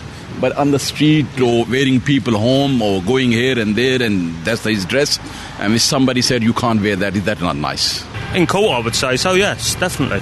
Well, it's a court of law, so why should someone be treated differently from myself if I was in that situation? I'm wearing a cap. I doubt if I'll be able to go in court wearing this baseball cap. Be disrespectful. So that's how I would see it. You can walk down the road and you see ladies wearing next to nothing. They're wearing next to nothing. And some people are offended by that. I agree with that. I certainly do agree with that. But if a woman wants to walk down the street with her face covered because, she wants to respect her religious values, then she should be allowed to do so. Justin, thank you very much indeed. Some cracking opinions there. Listening to that is Abdul Qadir Baksh from the Luton Islamic Centre. Abdul, it's not a religious requirement, is it, to wear the full veil? Well, we've got to be a bit more clear about this matter. There's two opinions in Islam regarding the veil, and I think we need to really get the terminology right as well, because this word burqa has been flying around quite a lot, but I think it's really misunderstood by the vast majority of general people. Clarify that for us, Abdul, if you would. Okay, well, we have three types of libas, clothing. One is the khimar. A khimar is just a headscarf, a head covering. Okay, now that doesn't look, it's not covering the face, that's the headscarf, head covering. Right.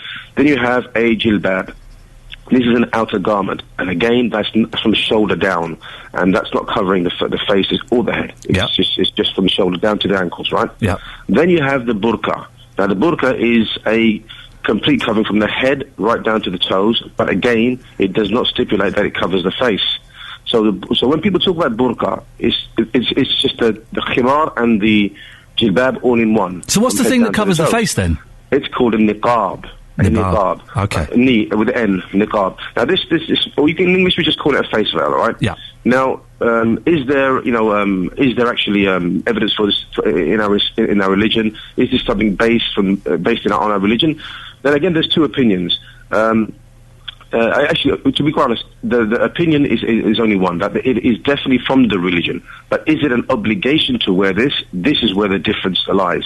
Some scholars say no, it's not an obligation, and some say yes, it is an obligation.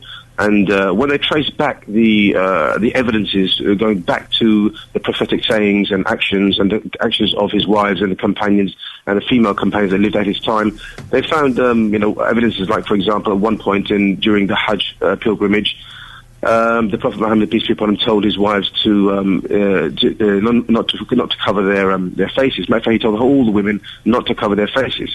So that to some scholars implies that they were covering their faces then. So there must have been a veil at the time. So if some people choose to take that opinion, then that's down to them. Abdul, what do you think? We're hearing from listeners this morning who, some of whom don't care, couldn't care less. Some of them who are scared and think it's isolating. Yeah, I was just saying on this point. There's two issues here. Two. One is fear, and the other one is are we outdated? These are the two main criticisms or things we're hearing about when people talk about the face veil here. Now, if you look at the first one, fear, then your earlier caller already answered that, and he answered it so well. There's nothing to fear. Go to the mosque, go to the Muslims, go to the girls who wear the niqabs and talk to them, and you'll find that they're no different than anybody else.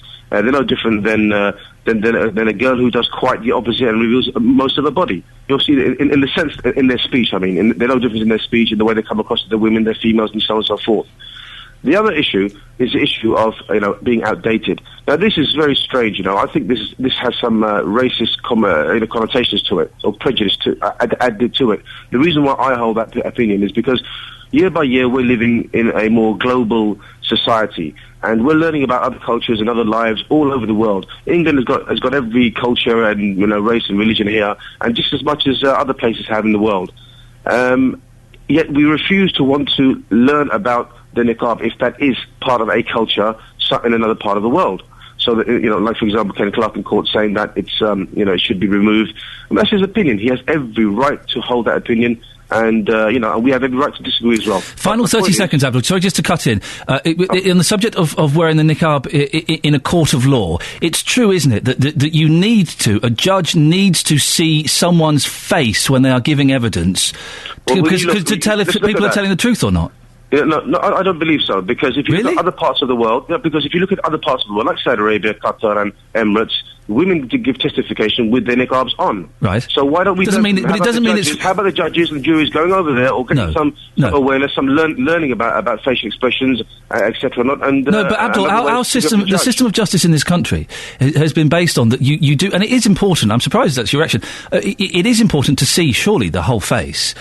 It's a matter of opinion. No, Abdul. But listen, because we can tell so much from facial tics, from the way someone rubs their nose, from the way they bite their lip, from all of these things, and it gives everyone a fair chance, doesn't it? What that implies is that they've got an unjust court of law in every Muslim country in the world. Then. It doesn't necessarily. Yeah, no, I'm thinking about what you're saying. No, it doesn't necessarily imply that. But we don't want. You are implying the opposite by saying that you have to see this to judge fairly. That means you're judging unfairly over there. Okay, yeah, they're being judged unfairly over there. Yeah. Okay, now there you go. Now this needs to be researched now. It needs to be. Well, no, it doesn't. It doesn't because it's obvious, Abdul. It's obvious. Abdul, one question.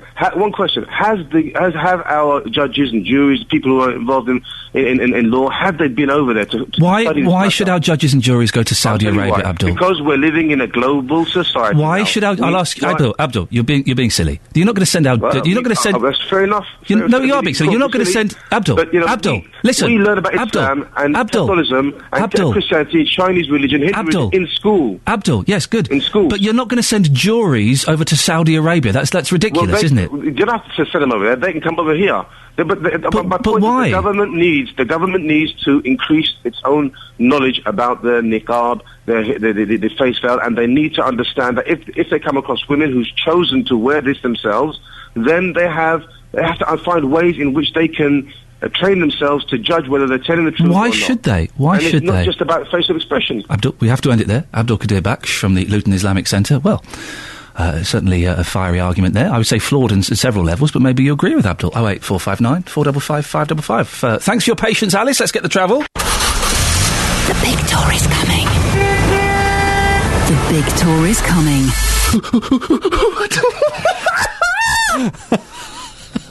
I don't know what it is. Now, Jonathan, I don't know if you... I've not read the emails. Now, Jonathan, I don't know if you heard this morning. We spoke to Lolu. Lolu was a gentleman who called up. Yes. And the phones are broken. He called up to say, the phones are fine. And we got him through. And I said, while you're on, we need to do something with you. We can't just have you on to say the phones are fixed. That would be a little bit lame. Could you do an impression of Justin Dealey, for example? He said, no, I couldn't do Justin. I can do Jonathan Vernon Smith, though. Fantastic. I said, Lolu, away you go. Have a listen to this. This is Lolu, a caller to the show at 10 to 7, doing an impression of you. This is Jonathan Vernon Smith. Call me at 9 o'clock to discuss, anything really.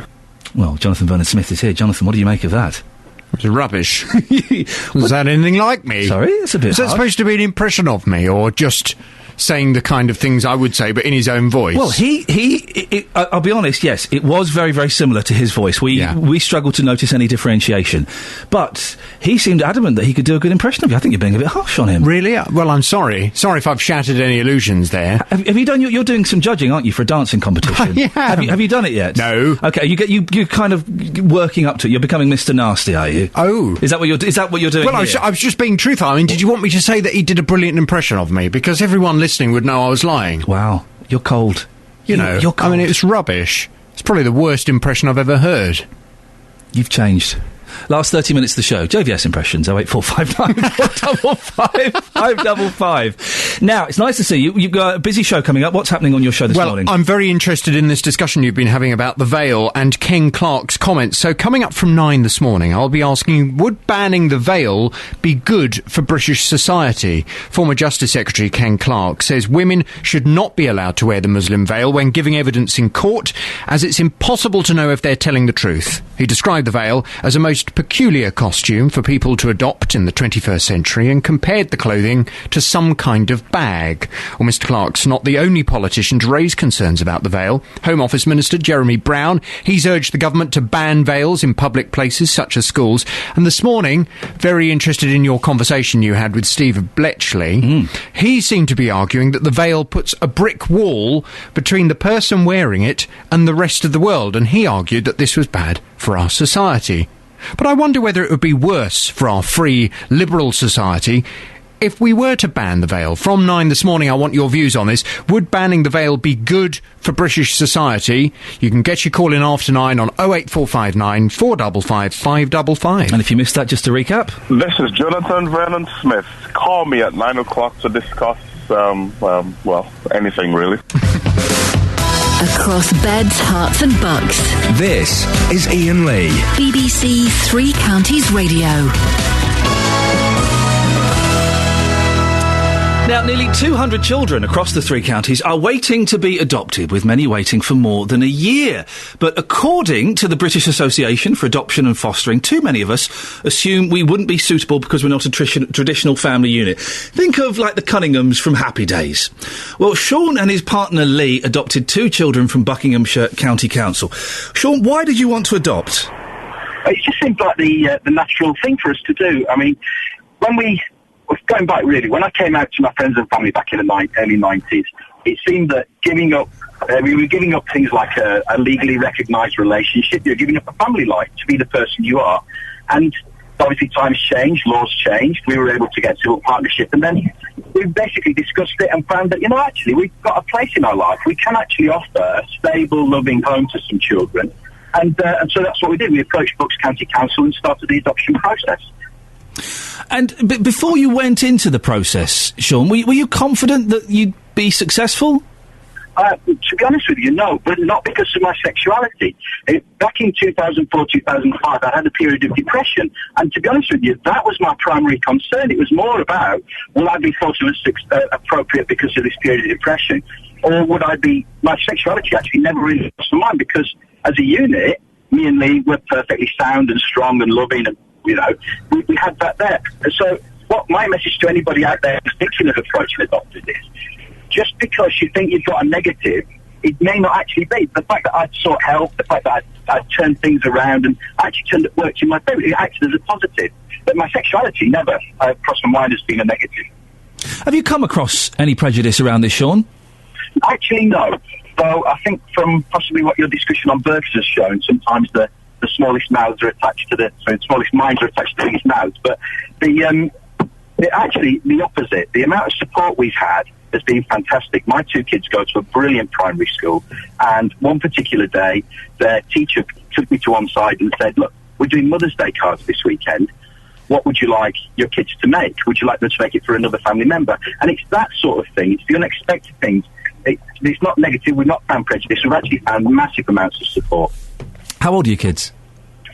Elizabeth is 6 and Chris is 4, and they're in the car with me now. Fantastic. Well, hello to both of you. Excellent stuff, Sean. I appreciate you coming on. We're also joined now by Alan Harmon, who and his same-sex partner successfully adopted in Luton. And you've got 2 kids as well, have you, Alan? Yeah, funny enough. Ours are 6 and 4 as well. So we've had them both since they were...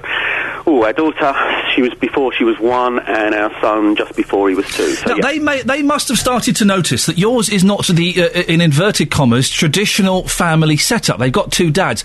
At what point did they notice it, and how did you explain it to them? Our daughter is, she's quite an intelligent little thing, and she is starting to know that some of her friends at school have got mums and dads, some have just got mums, some have, in all sorts of different scenarios, really. Nowadays, I guess, with divorces and remarriages and things. So she does occasionally ask, and I think that's part of what the training to become an adoptive parent helps you with. It's kind of, we've even been on a specific course since we've had our children through Luton to find out how to talk to your children, how to explain it to them, how to make sure that they're fully in the know, really, so that there's no surprises and they really understand how they've ended up where they are. Have you had any negative reactions? No, I don't know whether we've just been really lucky or whether we're just the sort of people who generally get on very well with everybody, but no, we haven't really. I would say at the very beginning we were a bit wary of how would we be treated, but No, it's been all positive, really. I mean, usual stuff that I guess any parent goes through, ups and downs with having children, but no. Yeah, the ups and downs, that's describing it mild. I got 2 boys, 4 and 2, or thereabouts. It's hard work. It is hard work, but, as you obviously know, your life completely changes, but 99.9% of it is for the better, and they become pretty much everything, don't they? Your life revolves around them. How did you find the adoption process, Alan? Was it hard? I think we were the first gay couple to walk through the Luton Borough Council doors and say we want children. So, I think we gave them a bit of a surprise. We probably had a bit of extra attention from most of the social workers and whatever. But no, some of it's quite personal. You've got to go into it, your eyes open. You've got to be completely honest. You've got to be, don't hide anything. Your families have got to know everything about what you're doing, because they're going to come and see them. They're going to check you out to make sure that you really are in a position to be looking after children. Did they put you under pressure, do you think? I don't know if pressure's the right word, but I see it as they're just preparing you. I mean, it's easy to have a family, isn't it, in a more traditional method without perhaps any preparation or any training. Whereas if you're going to become an adoptive parent, they want to know that you've got backup plan. Who's going to be there in the middle of the night if you're both ill, or who you're going to call, and what do you know? And part of that for me was they suggested I go and work in a nursery. So I spent a year, a few hours a week, working in a nursery, and that was amazing. Eye-opener, as well as good old training for when suddenly you've got a 10-month-old in your hands. Yeah, I bet. Listen, I appreciate your time. Best of luck. It's hard work, but as you say, it is the best job in the world, isn't it? Wonderful. It's Alan Harmon, who successfully adopted in Luton. 08459 455 555. And if you're in Buckinghamshire, the Buckinghamshire adoption team will be online on the County Council's Twitter page @BucksCC, and you can ask them questions if you're interested in adopting or fostering. Right. Call 08459 455 555. BBC Three Counties Radio. Morning. I've just been caught out. We've mentioned this before. We have a little game we like to play here on this show where we try and scare the life out of each other to the point we like to burst out of each other and go rah. To the point where this morning, as I came into work, I walked up the stairs like Peter Sellers in a Pink Panther film, one arm stretched out, waiting for Kato to jump at me, and it slapped me with a pair of nunchucks. He didn't, but I popped to the loo during Barry's... I'll come up with a name for him now. During Barry's news, as I came back, Kelly Betts was hiding behind a door, and Kelly, can you just recreate the noise that you did there? Rah! And then the noise that I made? Ah! And you filmed it, didn't you? I did. Brilliant. You can tweet that if you want. Thanks. Oh, you go, you see. If you want to see a man in his 40s being actually terrified whilst carrying a plant, don't ask why, then it'll be on Twitter very, very soon. We're talking about burqas. Ken Clark has said it looks like someone's wearing a bag, and that people shouldn't wear it in courts, which is certainly one argument. I think I'd agree with that. If someone's giving evidence in court, I think you do need to see their faces. We were talking earlier on to Abdul Qadir Baksh, who says no. He's from the Luton Islamic Center. No. In Saudi Arabia, they wear burqas. Are you saying their justice system is flawed? Have I got this right? That do they still chop off hands in Saudi Arabia? So I would say on many levels, if that's the case, in many levels, they have got it completely wrong. Lots of texts coming in on this, and you can give me a call, 08459 455 555. Matt says, Ian, you're a tall man. I am, I'm 6'3". Walk down a back alley, and which would you rather see? A tattooed man, someone with a football scarf around the lower part of his face, or someone in a balaclava? Then picture that as someone with children or elderly. The threats are always perceived differently when and where you are. I'd rather see someone in the niqab than a fully tattooed man. There, I've said it. And I mean it, actually. Fully tattooed man in a vest or in a football shirt. I'd rather see someone in a niqab as I walk down an alleyway. Yeah, no, I'm just thinking, I do mean that, actually, yes. 08459 455 555. Here we go. Just to throw a spanner in the works, as someone who is totally blind, I've never been able to see people's faces. Rest assured, I'm not losing any sleep over it. I believe it prevents people from judging a person by the looks. It does come down to trust. If I was a judge, I wouldn't even have the option to see someone's face. Would that mean I'm not able to sit in a courtroom to take evidence? But I don't know. Are there any blind judges? I don't know if there are. And also, blind people, they have, like, sort of superpowers, don't they? They're kind of... they're not superpowers, but they have highly developed sense of hearing and sniffing out lies and stuff. Iain, I was once refused entry to a petrol station until I took off my crash helmet. Are people wearing religious full-face coverings expected to do the same? And if not, why not? Two more of these very quickly, and then we'll get to Paul and Amgad. Iain, I've never spoken to a person wearing the burqa, as these people do not want to interact with me. How do you know they don't want to interact with you? That's the thing. Just because they're covering their faces and not rushing up to you and going, hey guys! Free hugs? That doesn't mean they don't want to interact. They want to keep themselves to themselves. I'm happy with that. I say live and let live. But I think those who wear a burqa or the niqab to court should show their face. By the way, we can't see Dennis's face as he talks to you on the phone. We can't see his expressions. We accept that he's telling the truth. Well, do we? Do we, though? And Debbie says the burqa should be banned. I agree with Dennis. If I ever go into a shop and someone is on the till with one, I leave my shopping and go. It's two fingers to our society. Well, Paul is on the M1. Good morning, Paul. Hello? Paul, what on earth is going on there? It sounds like there's a riot going on. What's your take on this? Well, firstly, I'll say so there's no misunderstanding here. One, I'm not scared of the burqa. Anybody who wears it, because I've got friends that are Muslim, but I think wearing it in public should be banned. Why? Well, okay. Like one of your taxis have touched, you go in a petrol station or a bank, you're made to remove your crash helmet. Right. Yeah. But they aren't made to remove it. It's double standards. Okay, all right. So supposing we change the rules. So if you pop into an Esso or a Texaco, you have to take off your niqab, and then when you step back outside, you can put it back on. Is that okay? Well, fine. But on the other hand, is there any policeman listening? And how long would it take before I was being arrested if I decided, right, okay, for the whole month of February, I'm going to wear a balaclava everywhere I go? Yeah, it's interesting, the balaclava thing, because I remember in the 70s, everyone bought... The IRA gave balaclavas a bad name, because they were big fashion things. I remember wearing balaclavas to school. My dad used to wear a balaclava. I don't know what the rules are on balaclavas. Can we get Justin out in a balaclava one morning to see what happens? Because I don't know, but I can sort of see your point. But isn't one of the great things about this country, Paul, is that we welcome people with open arms. We let them do what we want, what they want to do. It doesn't really matter. But we are too soft. Why are we too soft? Why are we too soft? Well, like you were talking, about Saudi Arabia. Yeah, they do still cut hands off for stealing. Hang on, I'm confused. You're not saying you want to cut off people's hands now, are you?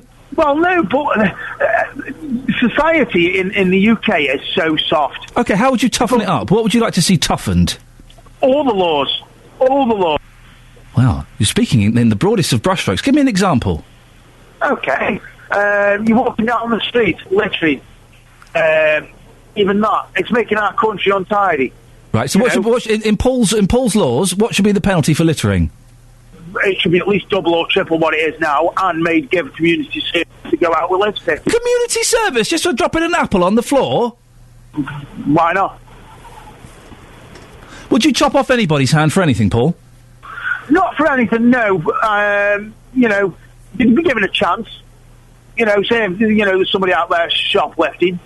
You'd, take them to court, whatever, fine, all the rest of it, do it again, you get a warning. You do it the second time, then, yeah, okay, lose fingers. They wouldn't do it then because he wouldn't have a finger.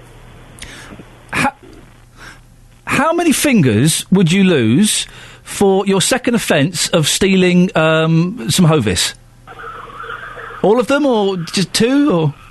Well, no, you know what I mean? It depends on the severity of it, doesn't it? Let's face it, you know what I mean? If it's something small, you lose a small finger. If it's a big thing, you lose a whole hand. If you go out and, you're committing major crimes, then, yeah, the laws in Saudi Arabia... Okay, so I just want to establish this, Paul. So for a loaf of bread, you lose a little finger? For a turkey, 2 fingers? Yeah. And for a car, the whole hand? Something like that, yeah. Paul, thank you very much indeed. Well, you've got to have a system. You've got to have a system. The worrying thing is, I think he genuinely believed that. 08459 455 555. Amgad's on the M25. Morning, Amgad. Morning. Would you like to see people having their hands chopped off for stealing cars? No. I'm. Let me clarify that I'm Muslim myself. Right. To be honest, I personally disagree with that. So I'm not sure what the gentleman was talking about before. What do you think about wearing of the niqab? Just people need to understand it's an optional. It's a choice. So and I disagree also with the gentleman who came from the Luton Muslim Centre. Yes. It's regarding the given evidence in court. I think given evidence in court, I would make a law to take the veil off at this time again, because it's not something that religion said. So if the religion didn't say you have to cover up, which is what the gentleman from Luton Centre Mosque said, so why people do it in that specific scenario, which where they are in court. The gentleman we were speaking to from the Luton Islamic Centre, Abdul Qadir Baksh, he was saying that, listen, it works in other countries, it works in Saudi Arabia, people keeping their faces covered, so why shouldn't it work in Britain? No, I disagree. I'm Egyptian myself. I've been here for 15 years, and I'm kind of very grateful to this society and this country that they gave me a lot and my children, but it doesn't mean that I'm going to bring the law from Egypt to be applied here. And I think the law in this country is fair and is well established. So why do we need to bring what he was recommended by bringing some juries to taking them to Saudi Arabia or the other way around? I totally disagree with that. Amgad, thanks very much for your time. I'm just ending it there because I want to squeeze in Richie before the travel. Richie's in Northampton. Morning, Richie. Morning. What would you like to say? I'd say I believe that people come to this country because we are a multinational society, and they come here to find a new life. So to bring their old traditions and their old ways into our own country is all well and good, but it should be acceptable to our society as well. We shouldn't lose our own faith and our own history traditions just for other faiths. So our legal system has been a strong legal justice system throughout the time, so we shouldn't change that just to introduce nijab in so that they can follow their own traditions. If you come to this country, you accept our traditions and our ways. We don't go to Saudi Arabia with our girlfriends and kiss in public or let them wear bikinis because we know that will offend them. People from the Islamic nation know that even though the nijab is not a thing that's... Sorry, I'm shaking. Don't shake, Rich, you're doing a cracking job. Go on. The nijab's not something that they have to wear. Some people are forcing it onto their own women to make them do it because they're trying to bring back old ways. But those old ways are what these people are trying to escape. So why should we introduce a law that they can wear them? We should be protecting them, and this is what they come to England for. Richie, thank you very much indeed. 08459 455 555. We've had people saying that they're scared of seeing these women in the niqab, the full face veil. Why are you scared? I don't understand why you'd be scared. And I know it's often... listen, I'm scared of spiders. Why are you scared of spiders? I don't know. But can we just try and analyse this a little bit more? If you are scared or made uncomfortable when you see women walking down the streets with their faces covered, just the eyes are exposed, give me a call and let's see if we can get to the bottom of why you are scared, what exactly it does to you and where does that come from. It doesn't scare me. It doesn't bother me in the slightest. Just think, okay, fair enough, you've chosen to do that. I don't necessarily think it's the best idea in the world, but that's your choice. Well done. String vests are not the best idea in the world. Some people walk down the street wearing them. Don't bother me. 08459 455 555 is the telephone number if you want to give me a call on that. Or you can facebook.com/BBC3CR. BBC Three Counties Radio. I've just seen... Sometimes I despair. Most of you are wonderful and intelligent and fantastic, and we may disagree on things, and that's great. That's what makes local radio wonderful. I've just seen a Facebook comment. Oh, and it's made me despair. It really has. The ignorance of some people. I'll read it in a second. Stay tuned, you'll want to hear this. Coming up in a minute, I will... oh, dear. I'll read you a Facebook comment that really has... it's depressed me. But before that, let's get the weather with Kate. Right, last 10 minutes or so of the show. 08459 455 555. Can I read a comment from Facebook that Maureen Mackay has put up there? And it just... it depresses me that someone could write this. Subject of burqas and niqabs and face veils. If I went to Muslim land, wearing a bathing suit and said to them, look, you're living in a global community, so I should be allowed to wear what I want in your country, what do you think would happen to me? Well, I think if you started calling it Muslim land, where exactly is? If I gave you a map, Maureen, could you point to Muslim land? Where exactly? I mean, I'm laughing, but it's just Muslim land. You see, this is the problem, you see, I think, with a lot of this, is that there is such ignorance. Listen, I didn't know the full face veil was the niqab. I didn't know that, niqab. So we've got that. Okay? So I'm learning this morning, which is great. But there was a chair. But Muslim land? Really? Oh dear, oh me. And isn't it, I'm thinking about it, isn't this about respect? There are certain laws in Muslim land, okay? It is illegal to kiss in public and to wear certain things. They are the laws. It is not illegal in this country to cover your face with a veil. Okay, but also it's respect. When I went on honeymoon to India, we went to, I can't remember exactly where it was, but we went to this amazing kind of shrine, okay? And my wife had to cover her legs and cover her arms and cover her chest. Great. Not a problem at all. There was an Italian couple who were staying in our hotel, and we also saw them the same day. Tall, slim, hot Italian woman. She was wearing shorts. Okay, yeah. And she was wearing a T-shirt that had a picture of a naked woman on. And I think that the slogan on it was something like, "Come and get it." Something like that. And in the hotel, my wife and I going, she's not going to go out wearing that, is she? Now, you could wear that in Italy. You could wear that in the streets of London. It's not appropriate to wear it in an Indian shrine, is it? Of course. And she covered up because they were giving out, scarves and things to cover yourself up with. But you would just think a little bit of respect would have stopped her wearing that. And that's what it's about, isn't it? Respect. More than the laws of the country, it's respect.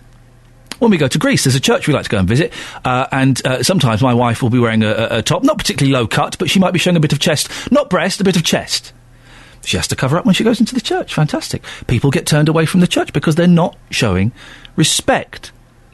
Now, is it disrespectful for women in this country to cover their faces? I don't think it particularly is. In a court of law, possibly. Walking down the streets, going to the shops, going to Tesco, I don't think it is disrespectful.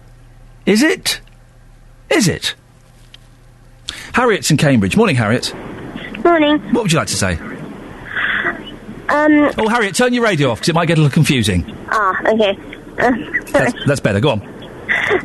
Well, I do think that it can cause sort of segregation. I've been abroad quite a bit with my parents, and whenever we went abroad, we always changed our dress and behaviour to fit in with whatever culture we were visiting in respect to their beliefs and their ways of life. Yeah. And, that made, people more friendly towards us as visiting foreigners because we were showing respect for their culture and the way they wanted us to behave. But I do think that when people come in to live in this country, that's great if it means they can have a better way of life. But a lot of the time they seem to sort of set up their own little cultures within our bigger culture. And although cultural diversity is great because it opens our eyes to the way different people behave around the world, it can be quite sort of off-putting. You sort of walk into an area and it's sort of like, no, this is our area. And it can feel quite sort of like they're trying to push you away. Well, has anyone, when you've walked into an area, Harriet, has anyone ever actually said, no, this is our area? No, but body language can do an awful lot. And I think when you sort of like get huddles of people who sort of like keep glancing at you in a hostile manner, and you're thinking, hang on, this is my country, and it's great that other people want to come and live here. Well, but I think they can be sort of like there's turning different areas into. I understand what you're saying. I understand what you're saying. Lots of people that you're referring to, of course, will have been born in this country, so it is their country as well. Where specifically are you talking about? Well, I mean, I've been to London a couple of times, and there are areas in London that have sort of become cultural, sort of different spots. I know London very well. I lived there for 20 years. Whereabouts in London are you talking about? Well, like you've got some of the areas near the what's it called, Spitalfields Market. There are some areas there where we were just walking down the street, and it's sort of like suddenly everywhere there were people wearing sort of burqa type dress. Right. And there's somewhere near where my boyfriend lives called Slough, which has become very... Harriet, we're on home turf. I grew up in Slough. I lived in Slough. Really? I grew up in Slough. Yeah, I spent the first 20 years of my life in Slough, and it never. And I know exactly there are areas in Slough, and let's not get too specific out of the beds, hearts, and bucks, but there are areas in there that have very high Asian communities.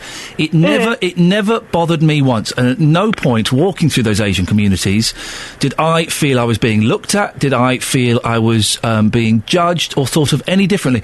So maybe it's not the areas and the people that live there, Harriet. Maybe it's you. Maybe it's your, I don't want to say prejudice because that's too strong a word, but your inner perceptions. Maybe. I mean, I've been to schools with loads of different culture people, and they're lovely, but I don't know, it's when you get sort of people refusing to sort of just...